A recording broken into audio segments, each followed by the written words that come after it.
If we can please stand for a moment of silence. If we can keep one of our educators, Betty Hesling, former teacher of BISD, passed away last week. We can just keep her in our prayers.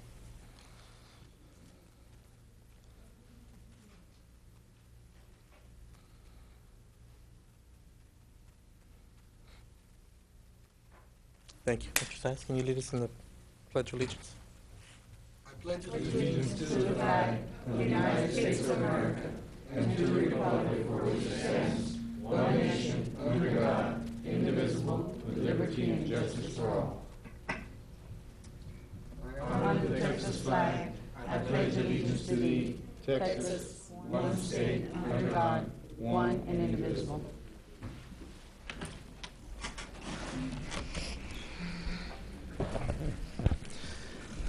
Item 4, roll call. Let the record reflect that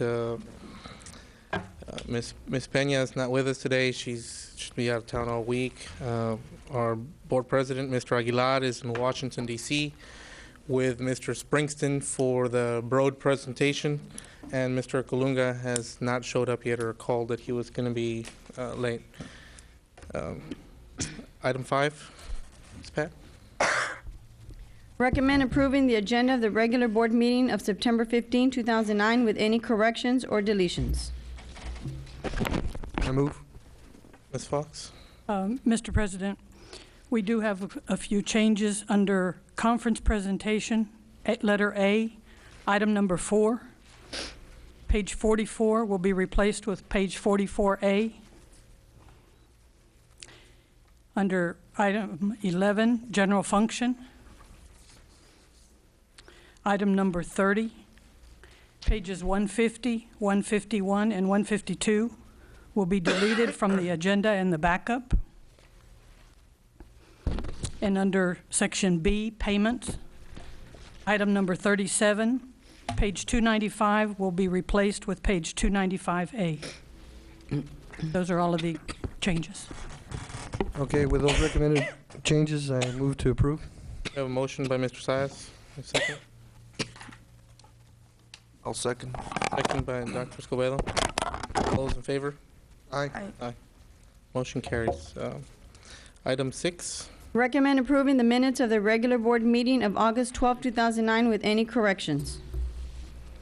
Fox. I believe Ms.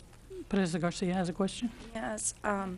As I was reviewing these items, there was the time that we had that insurance meeting, and I've been reviewing it, and as I was discussing right now with Dr. Escobedo, I feel that maybe we should review and amend some of the minutes here. It states that, as per your question, Mr. Cortez, we did question if everything was given to us, and unfortunately we find ourselves in a situation where even today we have an agenda item that apparently not all the information was given to us, and it's imperative that we need to go on record that at that time, at that date, obviously not all the information was given to board members and the insurance committee. So I really want to bring it onto the table and make record before any litigation issues arise, and just for the sake that we make note of that. You did question back then if everything was given to us and it was satisfactory. Well, to me, it's not satisfactory at this point in time because we have gathered other information and it's been brought forward to us. So that is, I wanted to go on record and for those minutes to be taken into consideration. So how on the conference presentation, you want you're not satisfied with the language that administration put? Correct. Apparently, it was we need to insert somewhere somehow that we need to make it clear that we were not given the information then. You did question back then, and yet that information was not given to us. So, Mr. President, Dr. Escobedo? so for the sake of saving time, how would you like it worded, or what would you like inserted? I think we need to insert there that information was not given to us. There was not proper information given to us to review, to make a decision on the health insurance. That is what I want to be included into the minutes. And that was a comment that you made during the last meeting? That is correct. When you decided to go ahead and you admitted that obviously somebody had not given us the information, or somebody had left information from presenting it to the board. And that's my concern. You know, you questioned it, but yet you were given information, and at that time, it was told that all the information was gathered. Mr. President, so Ms. Fox, Pat, what can we add there in the wording that can satisfy Mrs. Presas? My question is, was that statement made at that meeting? I mean, what Ms. Garcia's asking. Ms. Garcia, what I said, if you're talking about my comment was, we were given one set of facts by one person, and then somebody else came in and disputed those facts later on. So it was obvious that somebody gave us inaccurate information. So I suggested that we conduct an audit so that we can find out who in fact gave us the right information. I don't recall saying that they didn't give us all of the information. I recall saying that one party or another party misled us. And that's you're saying something different. I mean, Mr. President? yes, sir. I think what would help here, Mrs. Presas, could we adopt these minutes as are, but for the meetings of Exactly. tonight's meeting, we could I will include this include that. discussion? Exactly right. Would that satisfy you? That'll be correct. So I move to, did we have a motion? I don't remember. we don't. No, we hadn't motion. No. Motion. Okay, she moves to approve, and I'll second then. Okay, we got a motion and a second. All those in favor? Aye. Motion carries. Item 7. Recommend approving the consent agenda. Okay, we're going to be discussing all the conference presentations items. A1, 2, 3, 4, 5, 6, 7, 8, and 9. In closed meeting, A11, 12, 13, 14. Under general function, A 18, 19, 20, 21, 22, 23, 27, 28, 29, 31, 32, 33, 34, 38, 43, 46, 47, and item 60. Mr. Cortez. Yes, sir. Item 30, does that need to be discussed? I think you skipped that one. No, sir. That one has It's been pulled. pulled from the agenda. Oh, it's pulled. Yes, sir.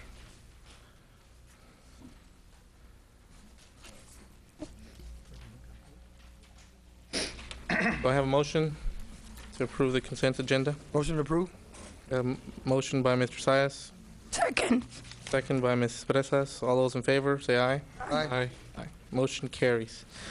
And we'll move on to superintendent's report, conference presentations. 1, presentation on monthly report from the BISD Bond Oversight Committee. Bond Oversight Committee meeting was held on September 3rd, 2009. Fox? Thank you, Mr. Cortez. This evening, we have Mr. Butch Barbosa, the chairman of the Bond Oversight Committee, and Mr. Barbosa has his monthly report. Mr. President, members of the board, we held our meeting at Pettis Elementary School at one of the sites that new wings were added. We reviewed and we visited the new wings that was there. Everything seemed to be in place. The only indication there was part of the blacktop that they had tried to fix. A lot of the water in the rain that it ran out. There was a lot of water that was stayed there during the rain. But administration was looking into that and working with the contractor and the architect to correct that area.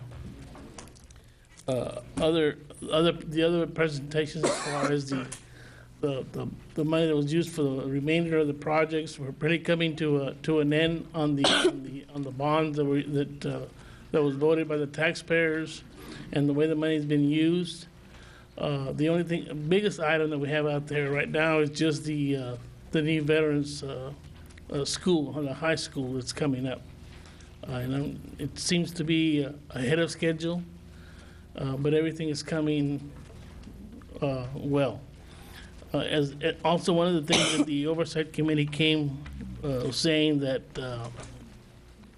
if some of the money was left over and there would be some work to be done, they would like for it to be used in the elementary school where the children are dropped on and off on the bus area to be able to put a cover over for the kids not to be getting wet or during the cold weather to be able to be protected, and that was just a recommendation.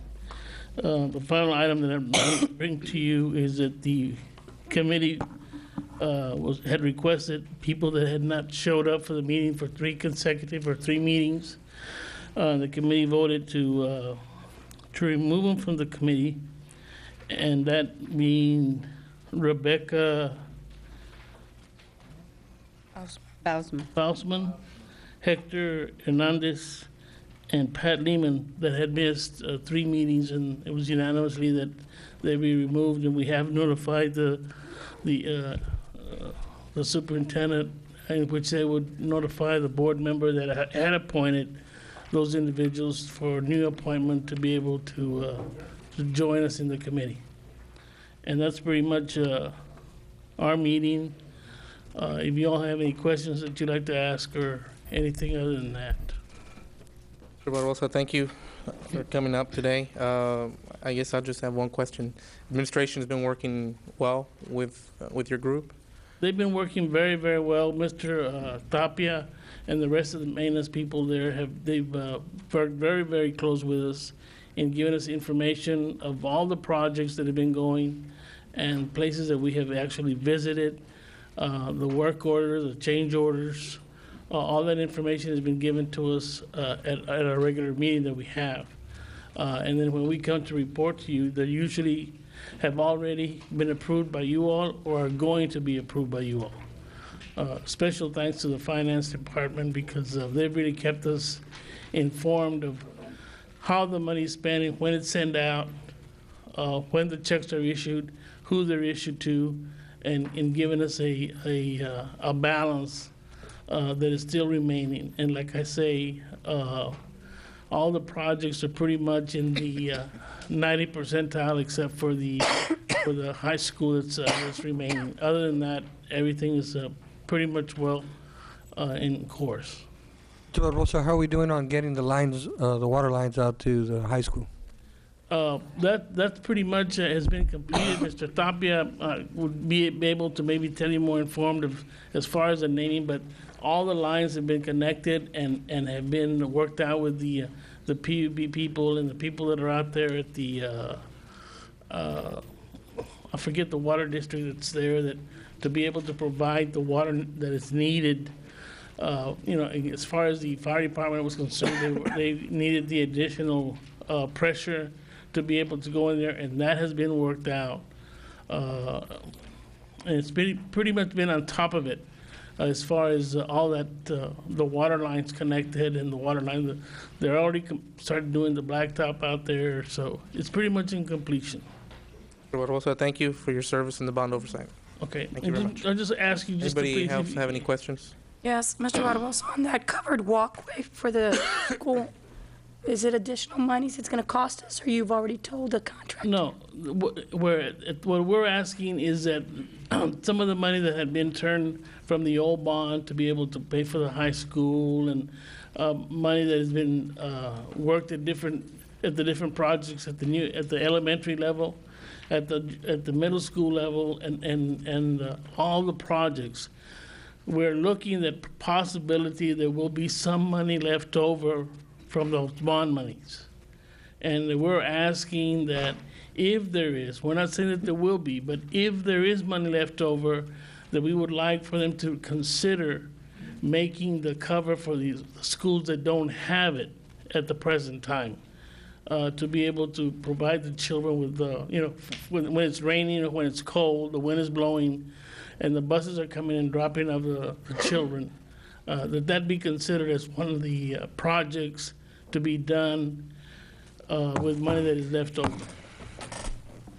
And I have another question for you. You said that that there's, I guess, obviously you take roll call of the people that attend. Yes, ma'am. And, but where does it state on your policy that these people need to attend certain In meetings? our bylaws. Okay, The in your bylaws were bylaws. made, in the bylaws it states that any member that has missed 3 meetings, that we are to notify the superintendent. After we vote on it, we ask that we notify the superintendent, and the superintendent will notify the board member that had appointed those individuals for consideration of reappointing somebody else.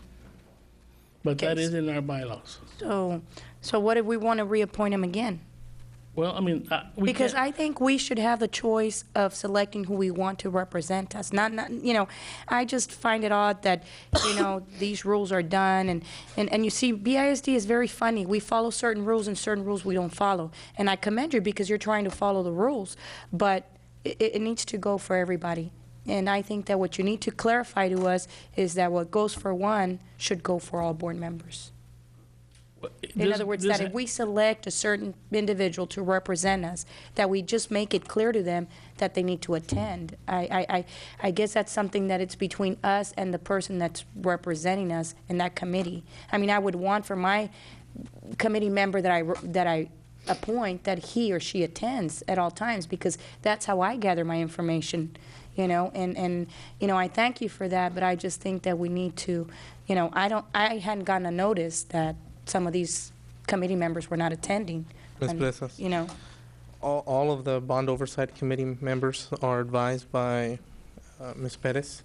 They get emailed an agenda just the way we do. I think they even get a hand-delivered agenda as well. And they get called. Then they get a phone call. So they get advised that the meeting's upcoming. No, but I haven't Maybe gotten sometimes due to advice. schedules, for whatever reason, maybe they can't show up, but still, it's on a volunteer basis, and if they can't show up, well, maybe they have a different commitment Yeah. that they need to go to, and they have bylaws that regulate, if you miss a certain number of times, obviously, they have the option of deciding to vote that person off and asking the person that appointed them to reappoint a different person. Now, you mentioned, what if you reappoint the same person? Well, then I guess that's really your prerogative. I don't think that their bylaws say you can't reappoint the same person, but if they fail to show up 3 more times, then they can take that same action again. Well, I'm very fortunate mine have been attending. I just had that question because if it was to be my appointee, then I would bring it up to his attention, because Right. it's the first I hear. That's why I want to clarify this with Mr. Barbosa. Thank you, Mr. Barbosa. Yeah, and I think one of the things is that we're always emphasizing to them, and we let them know exactly when the meeting's going to be at and where, because we do change locations, and we do inform them, and like he said, we do email, and they do follow up with calls. So, I mean, they're aware of the meeting. For whatever reason, the individual doesn't show up, well, it's no way we can control it, but we're just trying to be able to make sure and let you all know of what your appointment is doing. And if you want to appoint the same person, well, it's, that's just the way it is. We'll work with the individual that is appointed to the committee. And usually, we update them when they come in new of all the projects that have happened and what has happened at the first meeting they attend, to bring them up to date of what is happening. Mr. Rosa, thank you for your service on the committee. Thank you. Let the record reflect that Mr. Kalunga is present, and I guess we can move on to item 2, conference presentation. Presentation of the Brownsville Independent School District Financial Report for the period ended July 31st, 2009. Ms. Fox? This is our standard financial report. Mr. Reese is available to answer any questions that you might have. Any questions? No? Okay. Item number 3. Presentation on reporting of fees paid to cooperatives, including membership, management, and transaction fees for fiscal year 2008-2009. Ms. Fox? Mr. Cortez, this also is a requirement by law that this information be provided at an open board meeting, and Mr. Reese and his staff can answer any questions you might have about these fees. Anybody have any questions on item 3? No? Item 4, Ms. Perez? Presentation on proposed vehicle purchases district-wide for fiscal year 2009-2010. Ms. Fox? These are the proposed vehicle purchases for this 2009-2010 school year. Again, Mr. Reese has coordinated this effort to provide this information to you. Do you have any questions? Anyone have any question on the vehicle purchases? I do, Mr. Cortez. On the vehicle purchase, is this the list that you have, Mr. Reese, which is $466,000 worth of vehicles? Mr. Cortez, board members, yes, ma'am. This is the same list that you have. I'm looking at, and this list, by the way, was approved during the budget process. These items were part of the budget hearings and have been board approved.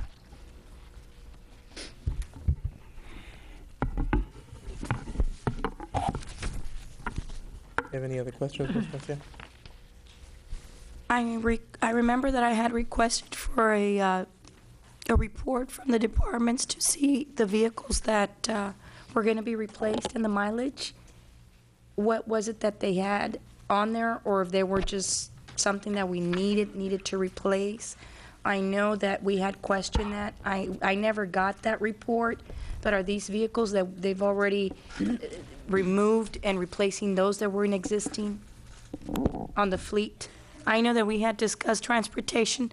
There were certain buses on the fleet, or is this just something that they needed because there's growth within the department?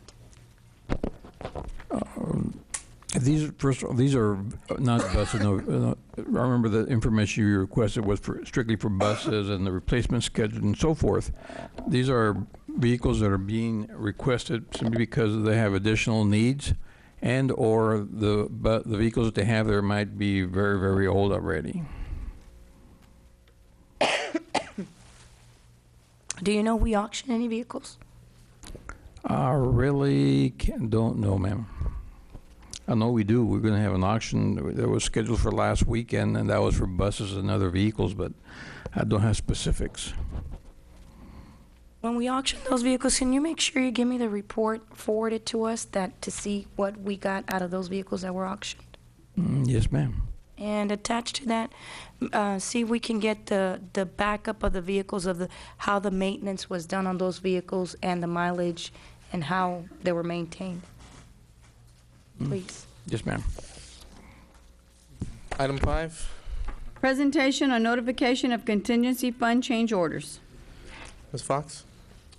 Yes, these are some fund change orders that need to be done. Mr. Tapia's here if you have any specific questions on the items presented. Anybody have any questions on These change orders? Ms. Perez? On these change orders, are they for the high school or for what projects? Let me see. Mr. Tapia, if you could come, please.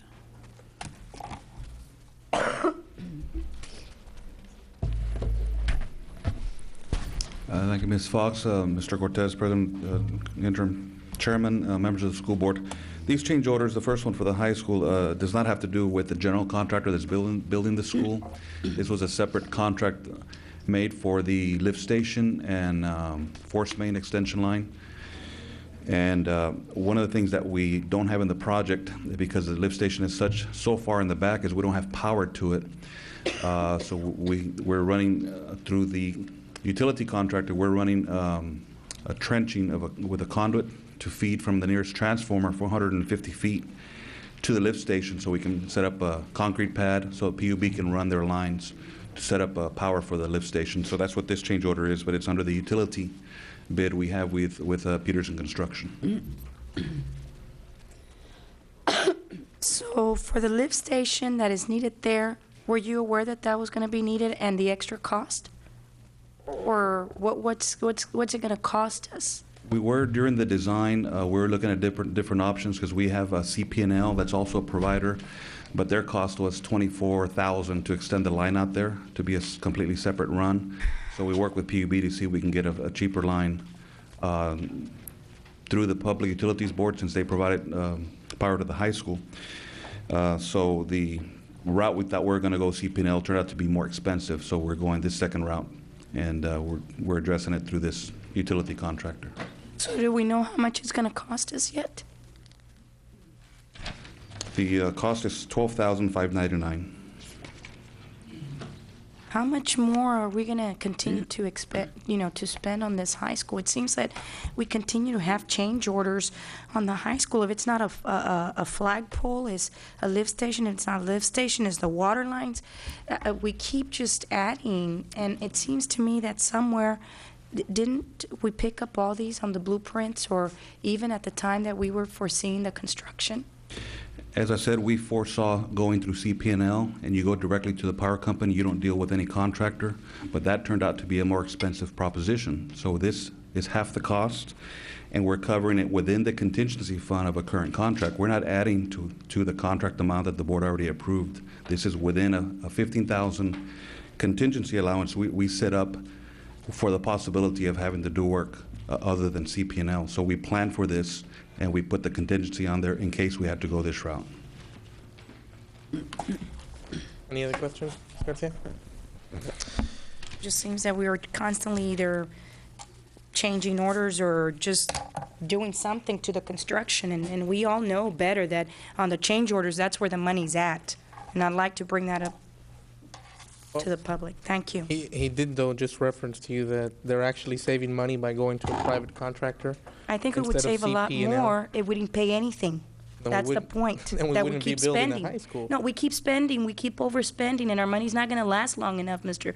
Cortez. You gotta understand that people are getting pretty frustrated with this high school. It seems like we're constantly doing something, it's just, I don't see why we have to continue doing change orders or moving this money here. It seems to us, it seems to me that if it's not the water lines, it's the electrical. If it's not the electrical, it was a full a flagpole, and I'm concerned. If it doesn't concern some of you, then that's fine. But I'm here because it concerns me financially, and we keep spending money like if we had it, like it's just growing on trees. And it's costing our taxpayers dollars. And I'm also a taxpayer, so it bothers me. Thank you, Mr. Cortez. Mr. Tapia? Cortez, let me ask a question. These change orders that you're bringing to us are how much total? This one's $12,599. Under the roofing one, it's $1,100. And the other one is a credit back to the district. Let me see. That's the other one. The other one is change order number 2.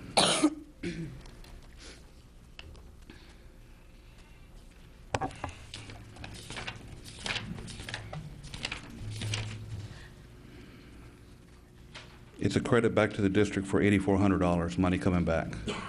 Thank God. Right. My calculation comes out with like a net of $5,300. This is on a $60 million project? 62 million with the change 62, order. 65. 60 what? 62.5 with the football field that we added. 5,300 on 62 million. And our contingency change order our contingency fund has how much left? The high school has over $450,000 left. Left. It started out with how much? 400,000. So we've already gained $50,000 in change orders in refund, right? That's correct. In other words, the change orders have been refunds to the district. Several have been, and there's been some adds and some deletions. All right. And the reason that we have a $400,000 contingency is that would be the expected amount of change orders we would have on a project this size, or where'd you come up with that number? Up to this is nothing unique to Brownsville. This is the whole entire country of the United States of America. When you do construction projects, you're going to have change orders. and the average is 1 to 2% that every architect places in their projects for any unanticipated things or some corrections that need to be made for whatever reason. Okay. Yes, Mr. Tapia, I understand that there's an allotted amount of money, but not because you have that allotted amount of money, you're going to go out there and do the change orders, because our goal is to make sure that we can save every penny. That is my point here. It's not that you need to tell me that it's all over the world and all over the United States. I know that that's the reason why that money is allotted there for change orders or for whatever we're going to have to encounter. Trust me, I understand how it works. But if you can tell me, Ms. Garcia, I saved you over $1 million, I'd be happy. And I think my taxpayers would be very happy too. That's what we want to see. Not because we have that money we can splurge. We saved half the money on the electrical from the original quote from PUB, so that was our goal, to save the district money, and that's what we accomplished. Yeah, and I thank PUB for helping us out. I really do. And you've increased the contingency by 50,000? No, this is not what the general contractor. This is what Peterson Construction, which was a separate bid from the high school. Right, but on the high school contingency, it was started at 4, and now it's at 450. On the high school, yes. Mr. Tapia, thank you. Item 6. Review and discuss on status of in-house attorney for BISD, include status and number of applicants. Board member request. Ms. Fox? Yes. Mr. Springston had asked me last week to review the number of applicants that had come in. There are 7 currently who have applied for this position. He also asked that I call each one of them and verify that they were still interested in the position, because he intended to start interviews within the next couple of weeks.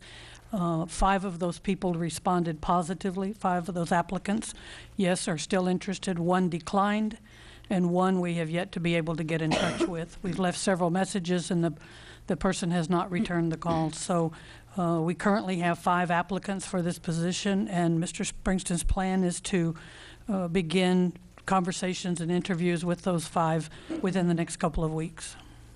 Ms. Perez? Yes, thank you, Mr. Cortez. On this one, Mrs. Fox, how long have we had this announcement, this created position? Since July of 2007. So we've taken almost 2 years to decide whether we really want to save taxpayers' money on hiring an in-house attorney, and you say he would start interviewing the next 2-3 weeks? Within the next couple of weeks is what he said. So we should be ready, hopefully, by the end of October with somebody? That would be up to Mr. Springston if he finds someone that he's ready to recommend to you.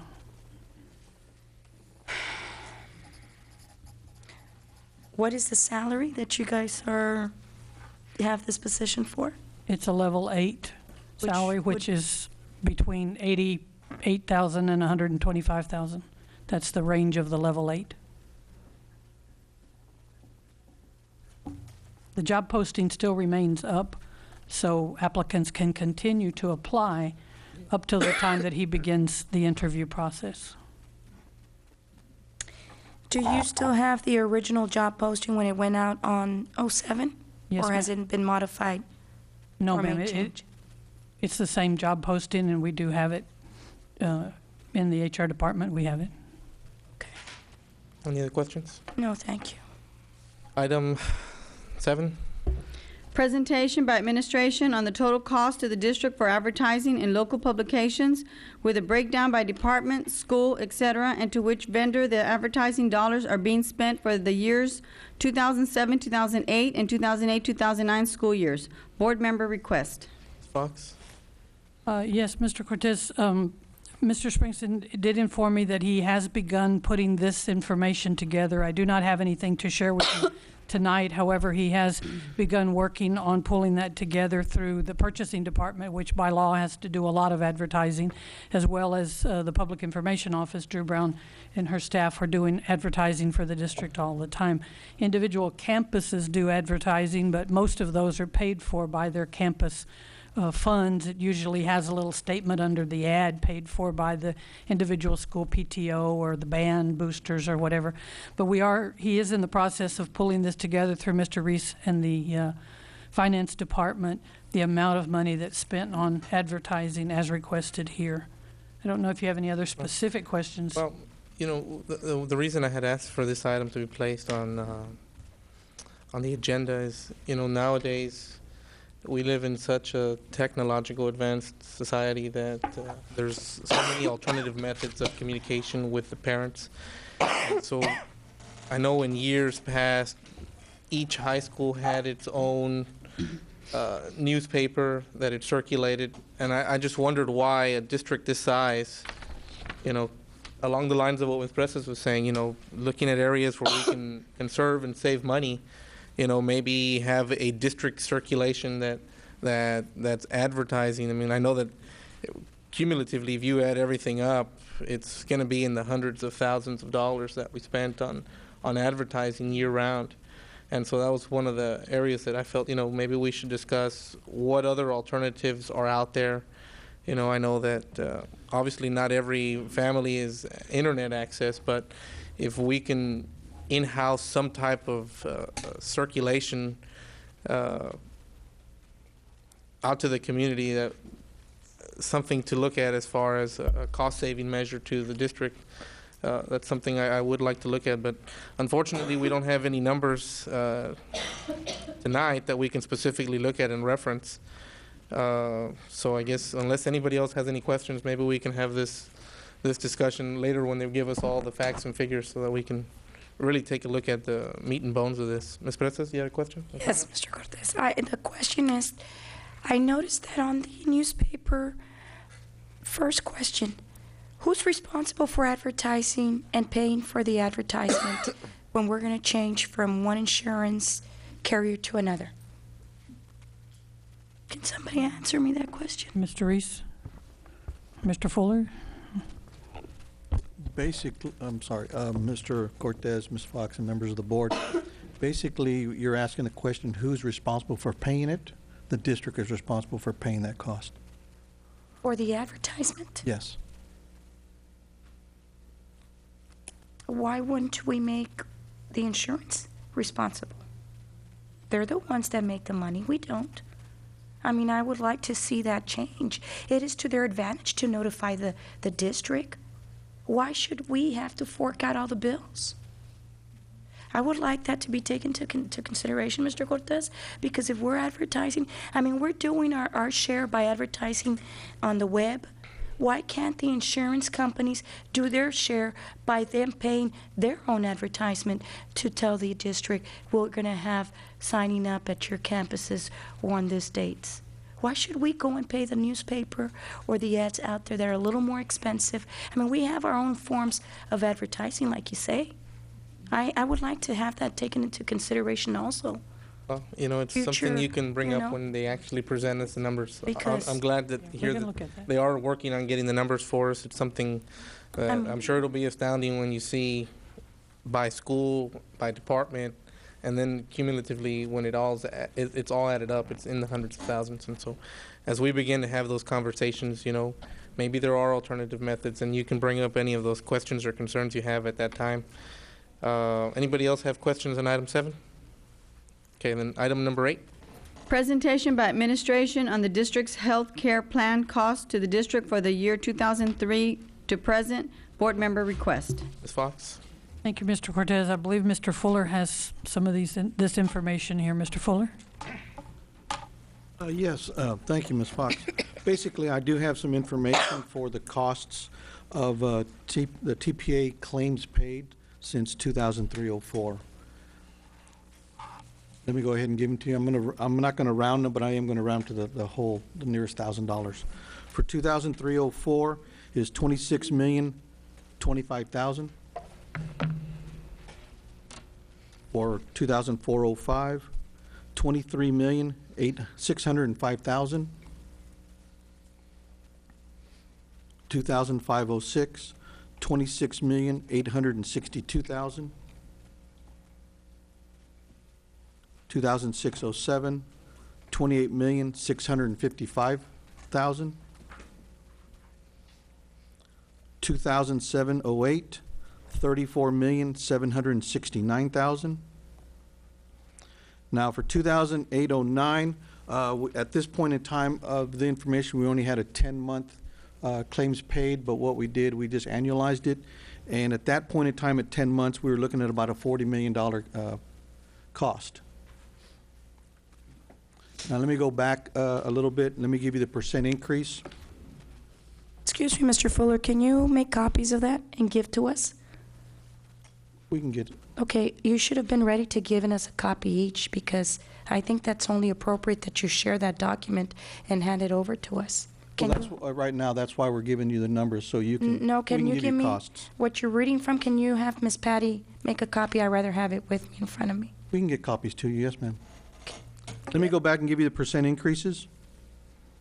The 2004-05, as compared to the prior year, it did decrease by about 10%. The 2005-06, compared to the prior year, it increased 13.7. From 2006-07 to the prior year, 6.7. 2007-08 from the prior year, 21.3%. And again, based on the annualized amount of the 2008-09 from prior year, we're looking at about 15%. Now, we do have some numbers for the 08-09 for the month of August, and it may be anywhere, but again, the annualized will be $40 to $41 million. So that percent increase could be 15 to 17% from the prior years. Where are you getting these numbers from, Mr. Fuller? The TPA at that point in time. TPA at that point in time. Give me the names of the TPAs on your list, please, For including with those 2003-04, numbers. 2003-04, and I'll just go consecutively. Mutual of Omaha, Mutual of Omaha, Mutual of Omaha, Mutual of Omaha, AAG, and AAG. You started 0405? Mutual of 03-04. Omaha. 0304. The first 4 years 405. of Mutual, and the last 2 3 to years. 06, it was mutual. Mutual 03 had the first 3 years. No, Mutual had the first 4 years. Okay. 03, 04, 04, 05, 05, 06, 06, 07. 06, 07, 4. Okay. M- Then 07, And on these expenses that, that you have, it was possibly because there was less people going to the medical doctor, or we had less catastrophic claims. Would you say that? It's a combination. I'm not going to say it's just those two. It's a, But it is what it is. It There's- is because you have more people either that were sick at a later point in time, or there was more people that were enrolled, or there could be many things like the twins or that preemies. I mean, that is what it is, Mr. Fuller. Am I let me ask- correct? Well, let me tell you, Ms. Garcia, you mentioned 2 items. It's more than just 2 items.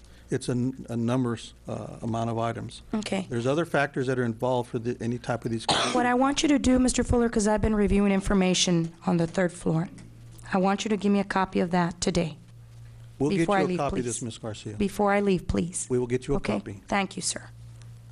Mr. Fuller,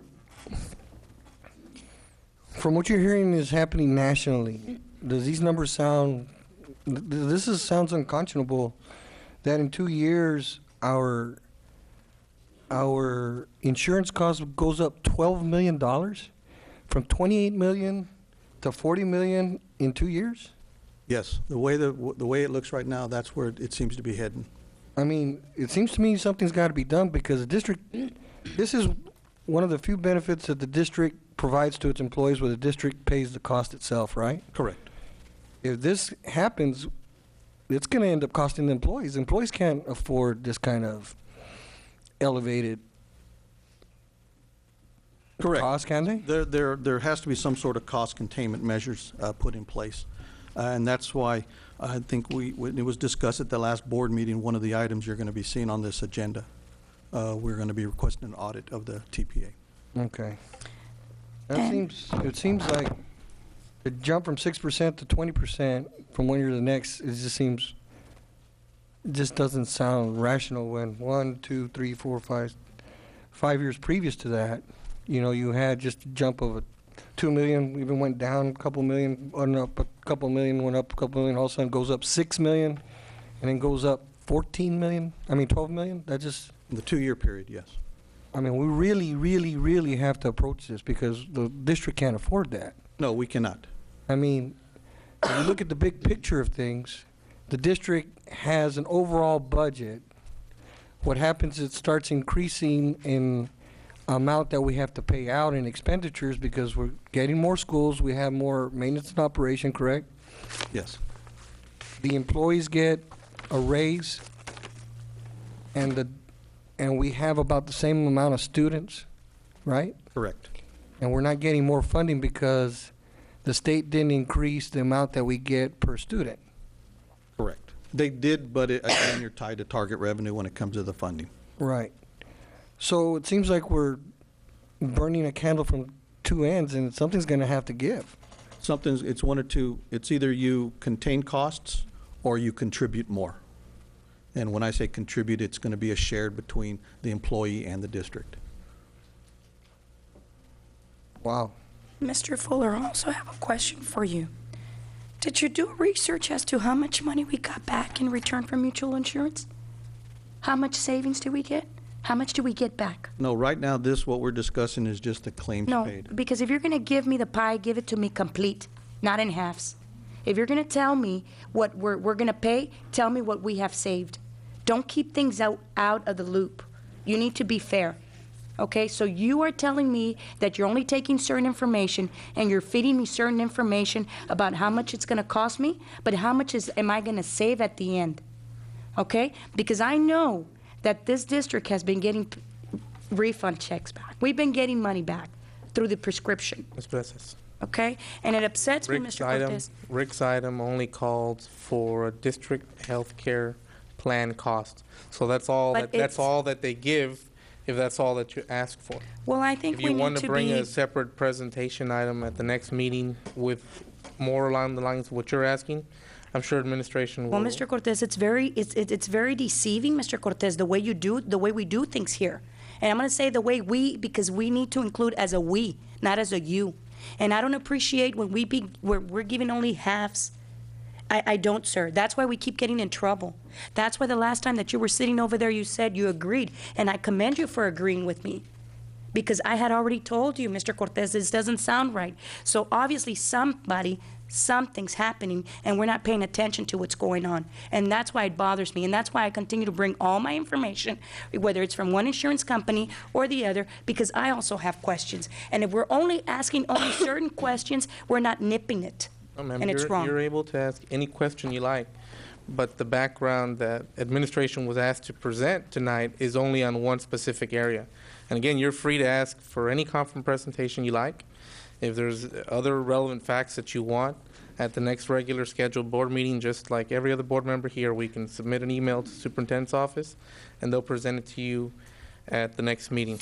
And that's what I say, Mr. Cortez. We only ask certain things because we don't want to elaborate. And we need to elaborate to be able to make the decisions. Because we keep saying, wow, we need to be rational about things. Well, yes, we do. I concur and I agree. But we only look at certain things. We don't look at the whole picture. And that's why we keep getting ourselves into trouble. That's the bottom line. I'm sorry. May I ask a question? Yes. Mr. Fuller, when we're putting our budgets together at the beginning of the year, just like we just did, is this the number that we're looking at when you're trying to figure out how much we need to allot for our budget? Do you look at this number? What is the number you look at? Basically, we look at trends, and then we look at the number of employees times the contribution that the district makes. And then we also look at the contribution of historical contributions for the families that the employee has. Okay. So all in all, that's what we build our budget by, and we try to contain those costs within that budget that we're putting in, the contributions. Okay. So it's basically an estimate that you do because you don't know what the actual cost is going to be. Correct, and right now our contributions are probably about $37.5 million, $37.7 million, so. This is a concern. We do have a fund balance to help cover costs, but at a certain point in time, you have to start either containing costs or contribute more to the plan. And when you say contribute, you mean the employees contribute? The employees, and I will say it, the employees, yes, and/or partially the employer.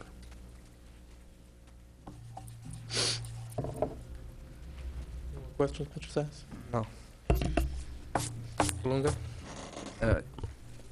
In looking at evaluation of plans or the cost of what it costs for health insurance to the district, it is the bottom line that would be the most important in looking at increased costs by the millions over 2 years. Certainly would be a red flag in trying to look for alternatives, looking for other plans to CPAs to administer the plan in an attempt to reduce costs. So it is the bottom line that would be the most important, and also the discounts. If the discounts have been there, then the costs would not have been as high.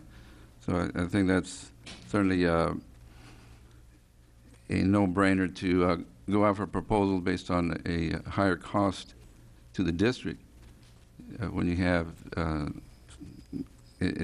there's many factors involved, but we have periodic evaluations of what the costs are in order to justify proposals, and that is certainly a comparison that cannot be ignored. Would be if your costs are going up by millions, then what are you going to do about it? Are you going to look for best value, or just continue with increased costs and not know where it's headed? Thank you. Mr. Cortez. Yes, ma'am. You know, I think we also need to take into consideration the number of claims versus 1 year versus the other, and what type of claims those were. So let's not blind ourselves, okay? Let's not kid ourselves. We know what we're talking about, and we know what we're looking at.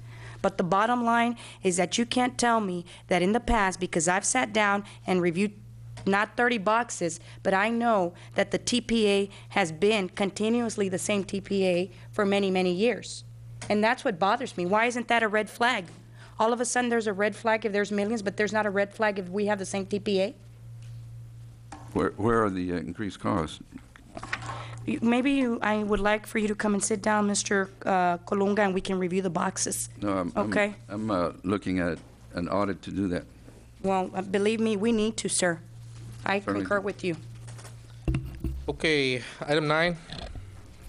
Presentation by administration on stipends afforded to bilingual teachers, including but not limited to the amount of eligible teachers, district policy regarding eligibility to receive said stipends, and the total cost to the district. Board member request.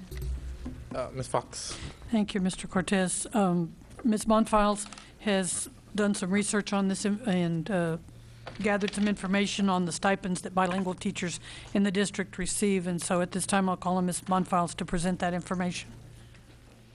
Mr. Cortez, Ms. Fox, members of the board, Brownsville ISD started giving bilingual certification stipends in 1982. About 3 years ago, the original amount was $1,000, and about 3 years ago, we upped that to $1,200. At the present time, elementary bilingual certified teachers who are serving 8 or more students in a classroom are receiving a stipend. Middle school ESL teachers ESL teachers receive a stipend, and high school also ESL teachers receive a stipend. Now, when did it change to 8? How many years ago did that? That was a change of about 3 years ago, sir, and the reasoning, the thinking behind it was that as we looked at the different classrooms and their makeup, some classrooms might have had 1 bilingual student, some might have had 3, and when you look at an instructional setting of working with 1 bilingual student, possibly in Spanish language, reading, math, etc., and then you've got 21 students who are following the English curriculum, it's really quite a challenge to the teacher to meet the needs of those 1 or 2 bilingual students. Believe me, teachers were doing it, but the issue was a small group of 1 or 2 students, and then a large group of approximately 20. So instructionally, the soundness was there to say a group of 8 students makes a good group for instruction, for small group, and for blending. Now, those, you said it was changed 3 years ago to 8. Prior to it, those 3 years ago, what was that number? There wasn't a number, and that's when we were seeing that the extra burden on the teacher of who had 1 or 2 students. Of course, in so doing, it did remove the stipend from teachers also. But the extra burden of being able to provide instructionally sound instruction, activities, and strategies for 2 or 3 children or 1 child versus at least a small group of 8. No, one of the things that... Factor. Can I ask? Yeah, go ahead, Mr. Sass. Did I understand you correctly? It is harder to teach a class where there's only 1 or 2 bilingual students versus teach a class where there's 8 bilingual students? The challenge becomes in making sure that you give equity of time and quality to that one student who's reading in Spanish when you've got possibly as many as 20 others who are reading in English And I guess the reason I'm asking in the same classroom. It seems kind of weird why the teacher that has the extra burden of teaching just 2 students in Spanish will not get the stipend, but the teacher that teaches an easier one with 8 students in Spanish gets a stipend. It would seem that that's not logical. Exactly, sir. That's why we changed it, that it would be 8, that there would be a requirement of 8 students in a classroom in order to receive the certification stipend. The problem I have with that logic is that still some classrooms today, there's going to be elementary teachers that have 1 or 2. In other words, it's not, the administrators aren't saying, okay, well, we're going to put all bilingual students in these 3 classes only. They're spread out amongst all grade levels, and you'll have some classes that have 1, some have 2, some have 3, some have 8 or more. And, as Mr. Aguilar and I went around in service week, welcoming back some of the teachers at all the different elementaries that we went to, that's part of what we would hear, or I was told, by several of the educators. They're like, last year I had 4 students and they didn't give me my stipend. Last year I had 7 and I didn't get my stipend. I had 1 and I didn't get my stipend. And then some of them would be sitting right next to them and say, well, I had 12 and I got mine.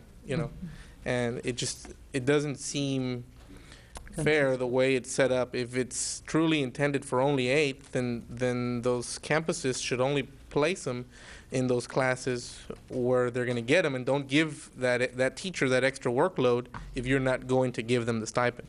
And so that was part of the logic why I wanted to discuss this. I mean, and I thought about it. I thought maybe this is something that we should bring to policy and just kind of make a change as opposed to bring it up. But I didn't have all the facts behind it, and I knew that it had been changed some years back. And I didn't realize how harmful it was until we were out during in-service week this school year.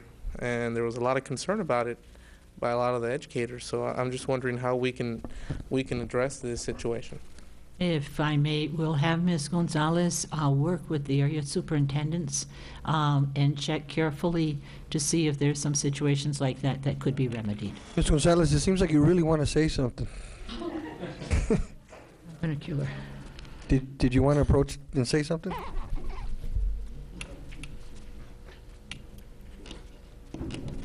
Ms. Fox, Mr. Cortez, members of the board.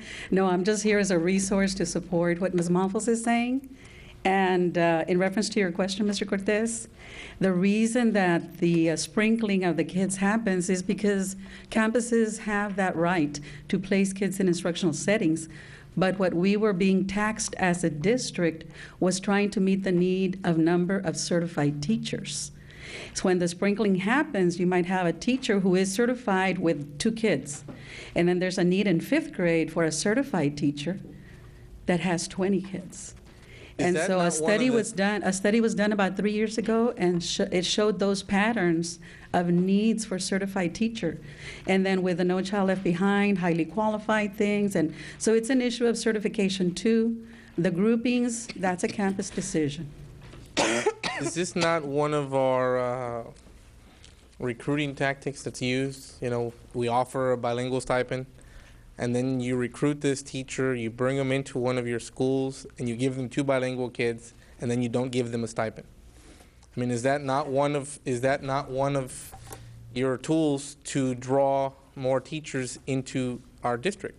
Yes, sir, it is. Yet you bring them in, you give them 2 students because the campus can do what they want. That sprinkling that you're talking about, it's a lot of sprinkling going around the district, and these teachers don't get their stipend. It doesn't seem fair. And so we need you guys to find some type of remedy for this problem, and I'll probably send this item to my policy committee meeting that I'm probably going to call in the next 10 days or so for some of the follow-ups that we had to our earlier meeting. But this is obviously a concern that's out there amongst the teachers, you know, and I understand, and I when I visited with Ms. Fox about this, I said, well, why middle school and high school, the language says regardless of the number of students assigned, you know, and she explained why. Obviously, there's a lot more kids that go through those classes. I get it, but you know, if you use this as a way to lure educators into our district, you know, and you get an extra $1,200 stipend, and then you only offer them 3 kids and they don't qualify for the stipend, it's not right. And so we need you guys to take a close look at this, and I guess maybe when we have that policy meeting, you guys can bring up some other suggestions or options. Yes. So we can look at this. Anybody else have any comments on this item? Expresas? Yes, I agree with Mr. Cortez, and I think, Mr. Cortez, that we really need to just look at the stipend issue with numerous, you know, teachers out there that do extra, curricular activities, because I had heard that there's also, I think it's, I can't remember the program, but I made notes, and I apologize because I knew that I had told them that it had to be implemented into policy, but apparently it's something that was competition, and if they go to regionals, they get paid more of a stipend than when they go to state. So you would think that when they go to state, you would, you know, compensate them more because they got to the state level and not just to the, or, you know, I guess they get less for just just competing here local, and some of them have taken their groups further and they get less money. So I think those are things that we really need to look into. We could Ms. look at the Fox. overall stipend. Overall stipend, and I think that's what we really need to do. We usually review the stipend issue prior to the budget hearings and during that budget time, but we could certainly bring it and do it So we can prepare for the simultaneously following. with policy or some other area, because it is listed in the compensation plan. And, but we could certainly bring it back to your policy committee and tie that in as just as a stipend presentation in general. Right. Or yeah. Put it in general, but Sure. I know you're focused on bilingual. I'm focused on the bilingual. For I now. understand We that. can make it a separate item as well. That's fine. And bring it, but I know that there's been a lot of concern by elementary teachers that, you know, they're still having to do all the work that comes along with having the bilingual child in their class, but they're not being compensated, and it doesn't seem fair. And so if you all are listening, just know that we're looking into this issue, and we're going to try to address it as quickly as possible. So that said, we'll move on to B, standing board agenda item number 10, board calendar.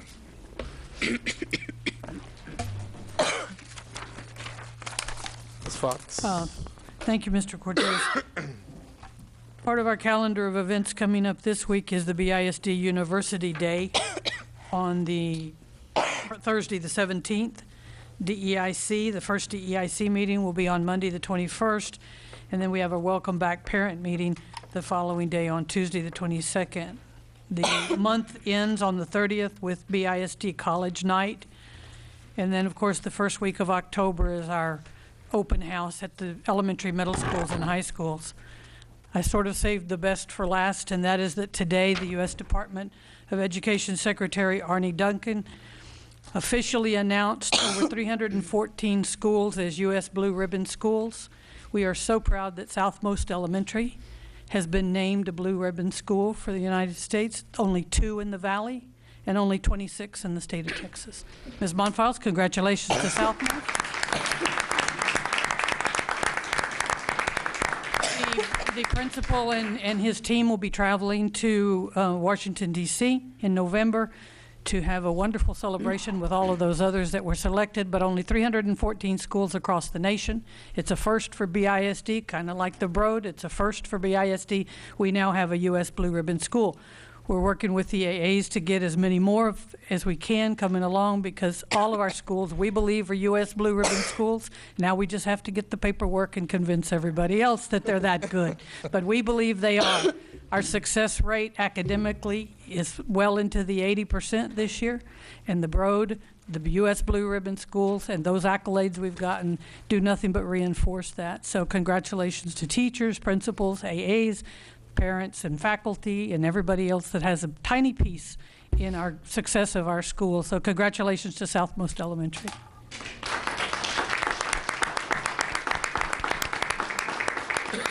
Any items on the calendar you want to go over?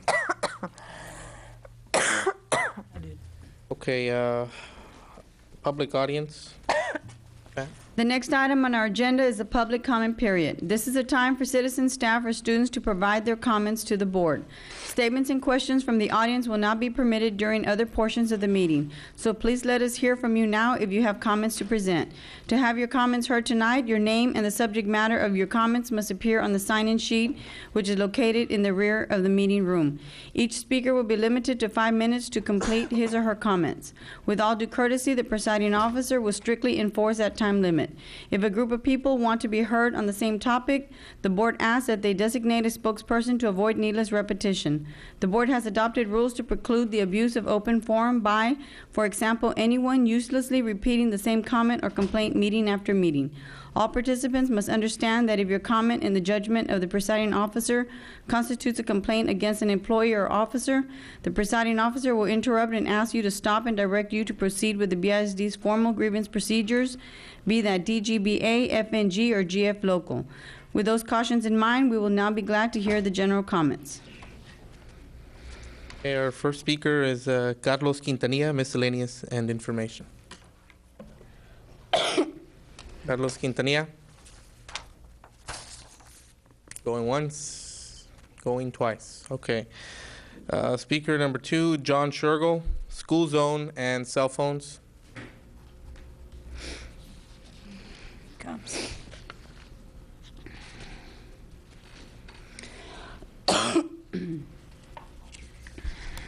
Good evening, board members. Around August, I came in and talked about the new law change regarding school zones and having cell phones. And the law came into effect September the 1st. The law basically says the following, that if someone's using a cell phone driving through a school zone, that's illegal. The law goes on and says that it's required to have a sign in the school zone in order to make it illegal, in order to a ticket to be issued. Also, the law requires that the city, within the jurisdiction of the school district, provide the signage. I am here today as a citizen to share my concerns, and I see a right honorable gentleman sitting to my left who's a member of the news that hopefully, after hearing what I say, will go back to his desk and inquire to the city, with the city, why there isn't any signs, hardly at all, in the school zones. There's maybe 1 or 2 signs that have been posted that I'm aware of in schools, and we have many schools in the school district, but yet the city has not posted the signs. And again, I want to make everyone aware of the fact that it's not the school district's responsibility to place the signs. So again, I don't want to have school board members or administration members getting phone calls, irate calls stating, well, why aren't you enforcing the cell phone law? I'm assured that possibly calls have come into this point stating, well, I saw people, using texting, using phones in school zones. And yet, why isn't the school district doing anything about it? Well, it's real simple. It's not the school district's responsibility. The law states that it's the city's responsibility to place the signs in the school zones. As I came in here in early August, I had hoped that a member of the city would have hopefully gotten together with you. I'm sure possibly that's happened. I don't know. I'm just an average citizen out here that's out here in the wilderness. But I am a citizen that cares. And I care because I don't want to have students get injured in the school zones unnecessarily and then have fingers being pointed in each direction as to why the school signs weren't posted. It's not the school district's responsibility. Again, it's the city of Brownsville's. And I would hope, and of course you can't respond to what I'm saying tonight, this is public comment. I would hope that possibly at the next agenda, the next meeting, that one of you honorable individuals on the board would place an agenda item inquiring why the city hasn't gone faster and moved in a more fast fashion, I should say, in order to get these signs up in our schools. Again, we have a distinguished member of the press today. And I hope that, Mr. Lon, with all due respect, I hope that your newspaper, which is there to inform our citizens, as we expect you to do under our democratic process. Remember, a democracy, the press is a vanguard of our democracy. That's what Ben Franklin said. So we hope that possibly these questions could be asked by your newspaper to the city of Brownsville as to why these signs are not posted in these schools. Am I the only person or citizen in this school district that has noticed this? I surely not. But I do not, again, want the administrators or the superintendent or the school board members to be blamed for something you have absolutely no control over. And God forbid if someone gets injured because someone starts texting someone and finds out they get distracted and hurt or injure someone. And then everybody's going to say, well, where's the sign? The law became effective September the 1st, 2009. I came here in August 1st and talked about this. I know surely that our honorable representatives in Austin, such as Representative Oliveda and Representative Lucio, I'm sure that they would want the law enforced. After all, they supported the bill. And I would hope that maybe they could come down next time and maybe give a little talk about having their laws enforced that they are responsible for to get passed in Austin to protect our citizens. I know they care about these children just as much as I know that you and everyone in this room does. So when I sit down and go back to my business, I hope that someone from the school district will be contacted by the city and given some assurances as a timetable to get signs in all the schools zones before a tragedy is to occur that could be prevented by enforcing the new law, which I agree with 100%. With that, I thank you for the time. Good evening. Sure, well, thank you.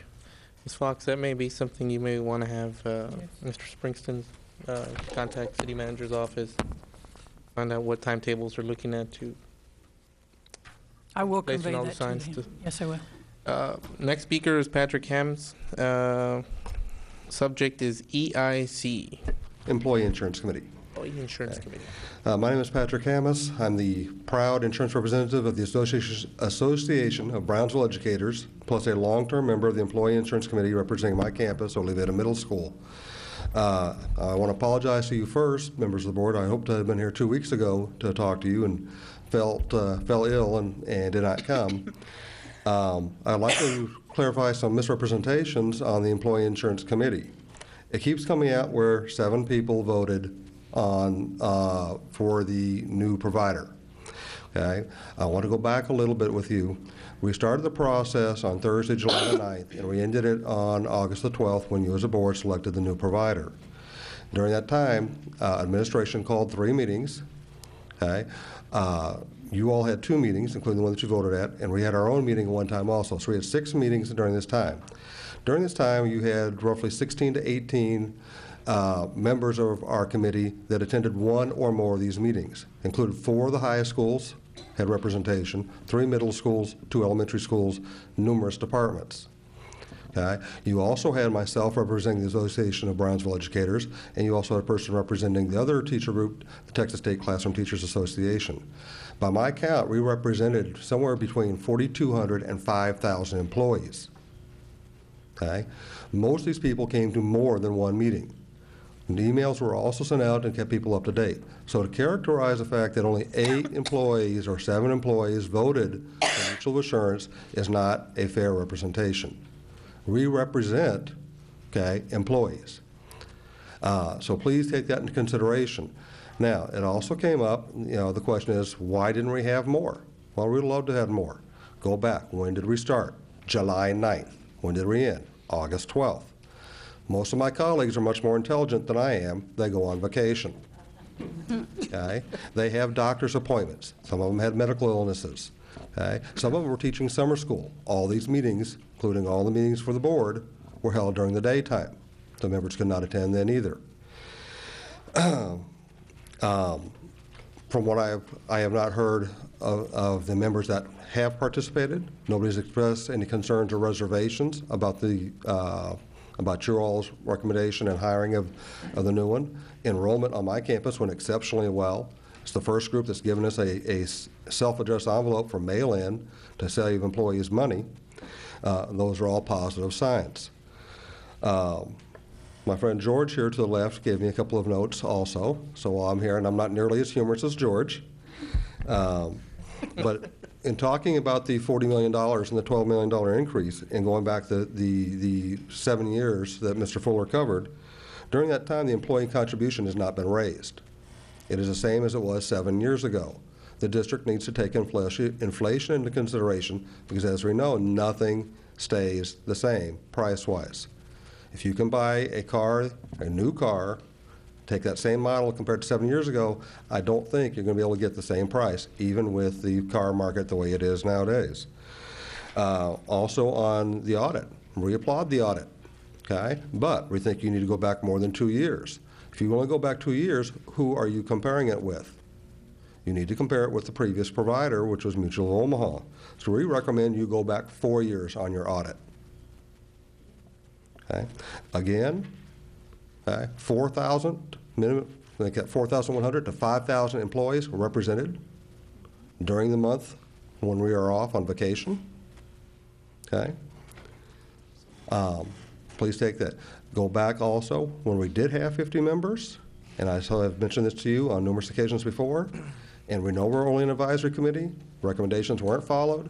And again, a lot of my colleagues are smarter, and they're not going to come to meetings if they don't feel that they have any input. If they feel that we come to the board and we make a recommendation with 50 people recommending it, okay, and you ignore it, then why should they come back to make recommendations in the future? It diminishes our committee when either group or either faction of the board sits there and says, 7 people voted for this, we're not going to take it into consideration. 8 people only spoke on this. And that's been done since last spring. Okay? You need to respect the teachers and the employees. We do speak for them. You want to see more people on our committee, we want to see more people on our committee, then I would strongly recommend when we make a recommendation to take under strong consideration. At your meeting, which you, when you asked for input, and it was given by Mr. Tolman, it was disregarded out of hand because only 7 or 8 people had voted on it. Again, both teacher groups, 4,000 to 5,000 employees were represented. It's not 7,000, which I would love to have. We are going to work for that, but please keep in mind that we do represent the vast majority of the employees. Thank you. Mr. Hammond, thank you for coming up, and I do understand when you say only 7 people voted. We're a 7-member board elected by the community, and the 7 of us need to make decisions on over 48,000 kids, over 7,000 employees, and do the best that we can for the community. So it's not all of the city of Brownsville that needs to make the decision, it's just this board. So we understand that the entire community can't be involved in the decision making. Likewise with your committee. Next speaker, Mr. Borrego, Miscellaneous, George Borrego.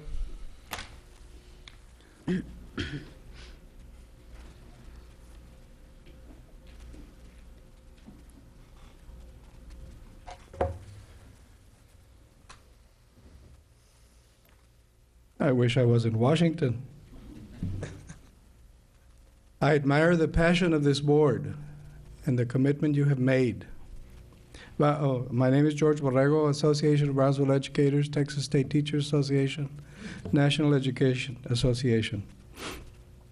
I admire your passion, but within that passion, you need to have some control.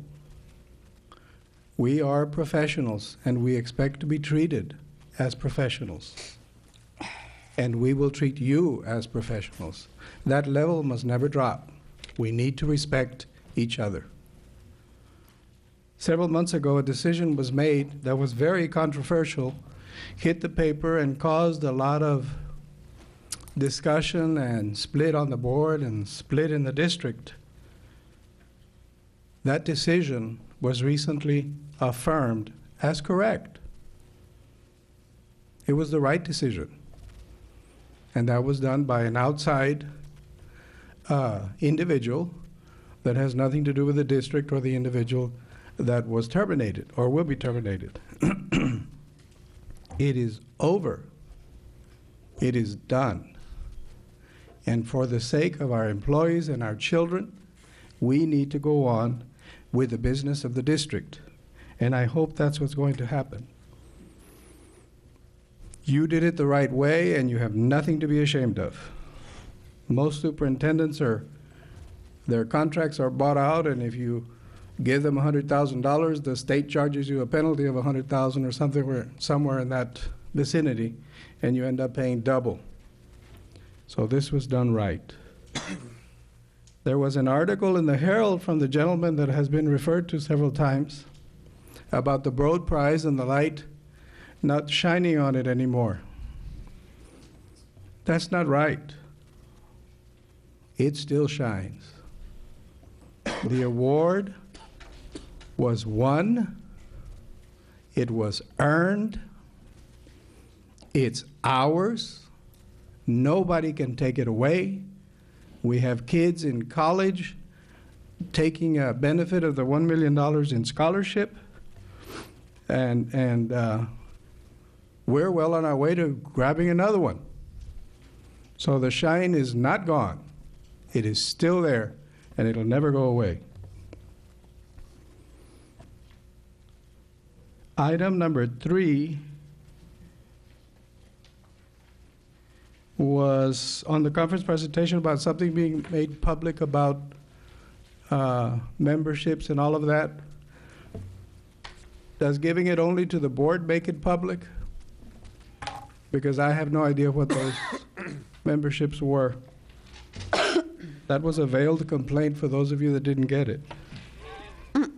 And item number 22, I agree with Patrick that if we're going to be looking at the insurance audit, we need to do a comparison of the two companies and when they were doing the claims, and that should be probably about 4 years if you want valid data.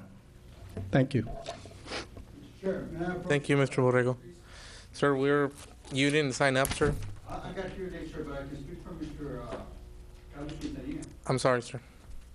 Item 10, closed meeting. Level 3 grievance, Noel H. Solis, number 0030910. And item 12, level 3 grievance, Rosa Sosa, number 0040910. Okay, we'll now go into executive session.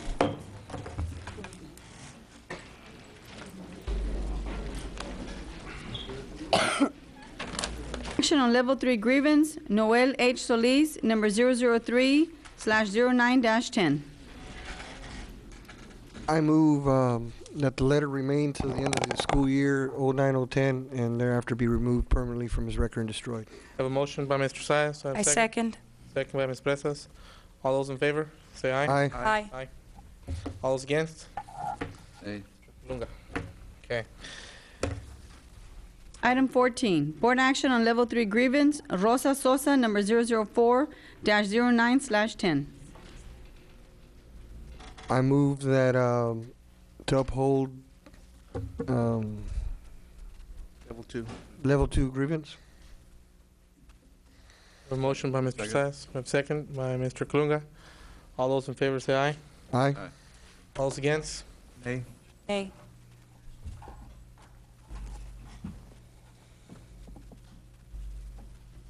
Motion fails. Motion failed. Motion fails. Motion failed. Have another motion? Consider another motion on the floor at this time, Mr. President. Anybody else? Okay. Yeah. Then we go on to item 18. Mr. Saldana, what are you trying to say? There should be a motion to uphold At the this point, grievance? basically, there's no action by the board, okay, which effectively upholds level 2. All right? Now, that's the procedural point that you're at right now. No, sorry, I think we're confused here. The Motion died. his motion died, so uphold, so level. So there's Ask for no another action, motion. there's no action that has gone forward. None, the board has not approved anything. So there's basically a no action, which basically under DGBA results in a upholding of the level 2. If it was the intent of this board to Right. uphold the grievance, somebody's going to have to make that motion at this time. Want to entertain Okay. item 14 again? Do I have a motion? Well, I think if that motion was voted down, then the next logical motion would be to move to reinstate the employee into her regular, to fulfill her regular job Duties. description. Effective what date? I think the proper language would be to uphold the grievance. Uphold the grievance. Grant the Does that sound correct? Actually, Dr. Cortez's language, Dr. Escobar's language is more appropriate. I'll be thinking of revenge here. But. Okay, so I moved to reinstate the employee into her regular job position effective immediately. I second it. Okay, now, just to make sure that there's no issues of back pay here or anything like that, we need to be clear on the record. I'm not going to touch the issue of back pay. I Okay, just if- want her. I want the employee reinstated in her job, but I'm not going to Effective today. Effective immediately, right? But I'm not. That's the motion that's on the I'm floor. not dealing with the issue of We have a back pay. second by Ms. Presas. All those in favor? Aye. Aye. All those against? Nay. Motion carries. Okay. Item 18. Recommend approval of change order number 8 to amend the owner-contractor agreement with W. Murray Thompson Construction Company, Inc., San Benito, Texas, for the classroom and library wing addition to Villanueva Elementary School and the classroom wing addition to Hudson Elementary School. Ms. Fox? Yes. I don't know who had the question. Mr. Tapia certainly is here for the change orders. Oh, okay. Well, Ms. Presas, you had a question on this item? Yes. On that, I have a question on this change order. I believe that you have a breakdown. And the signage allowance, what do you mean by signage allowance? On this one, all these, members of the board, all these line items are unused contingency funds or allowances.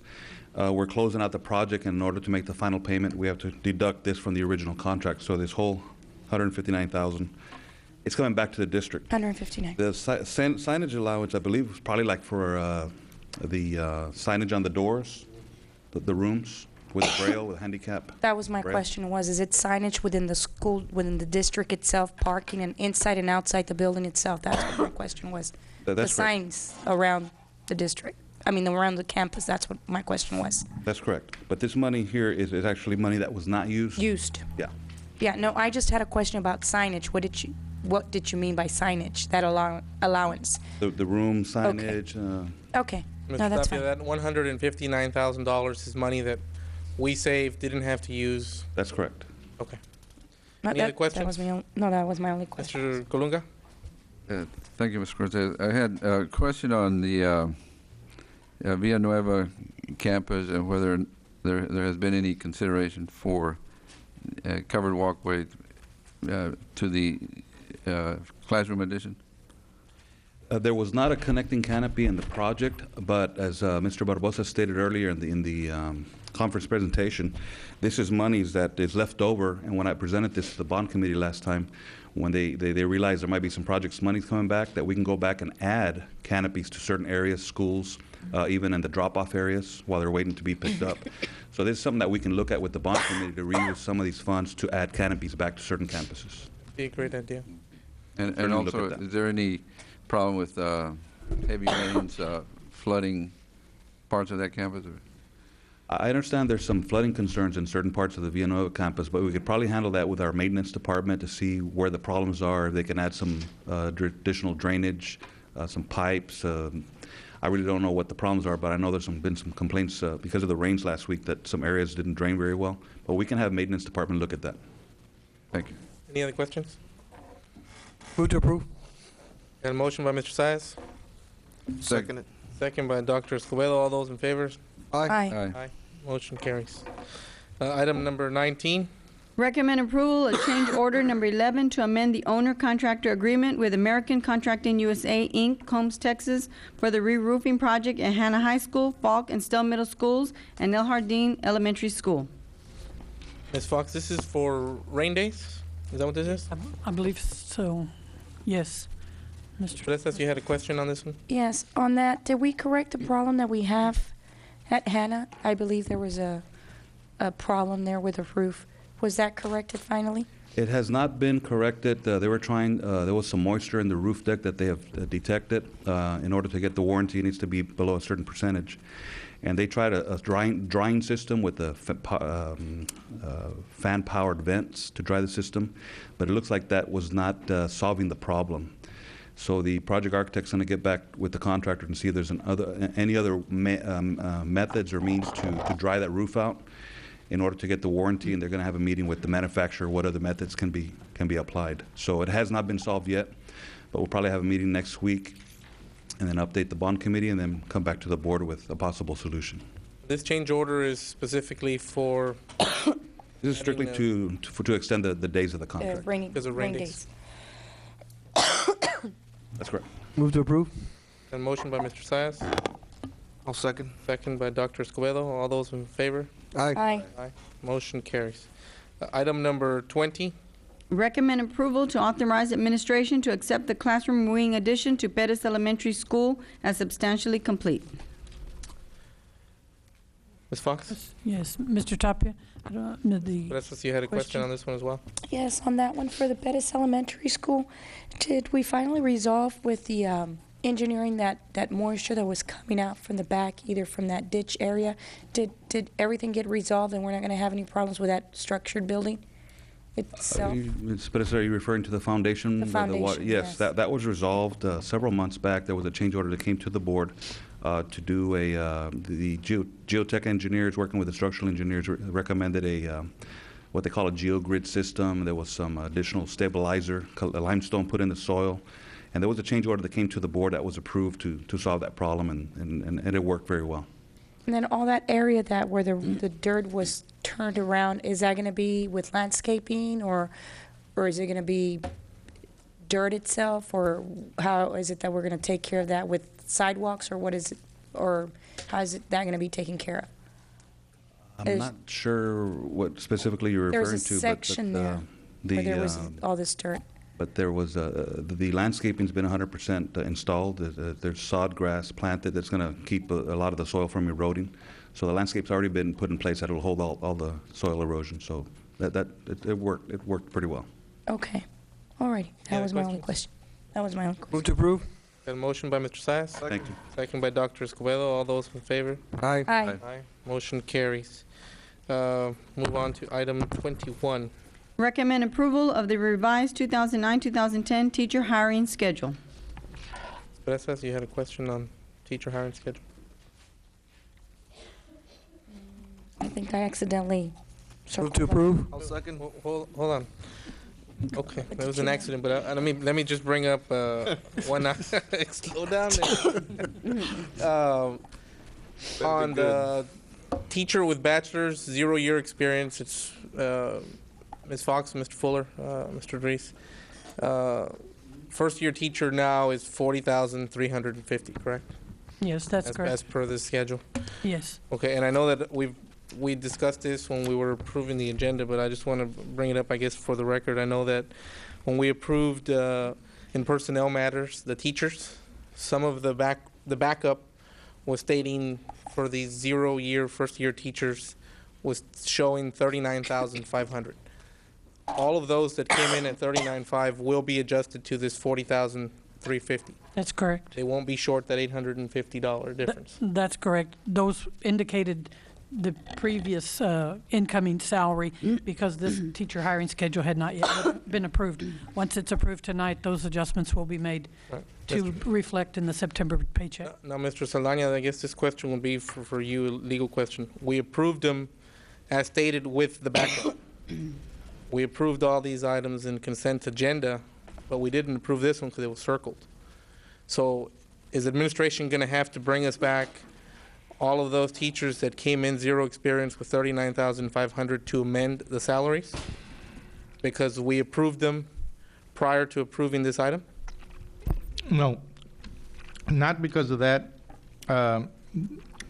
This is basically a contemporaneous agenda. All the items will be approved, on September 15th.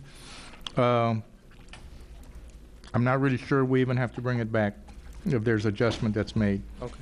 And I just ask as from a legal point, but I just want to make sure, and I know I've talked to Mr. Fuller about this, Mr. Springston, Ms. Fox, just want to make sure that those teachers that are hired this evening do get that 40,350, not that 39.5 that the backup reflects. We might have to bring an information item to the board or something along those lines, but I don't see any problems with it right now. Okay. Any other comments? Anybody?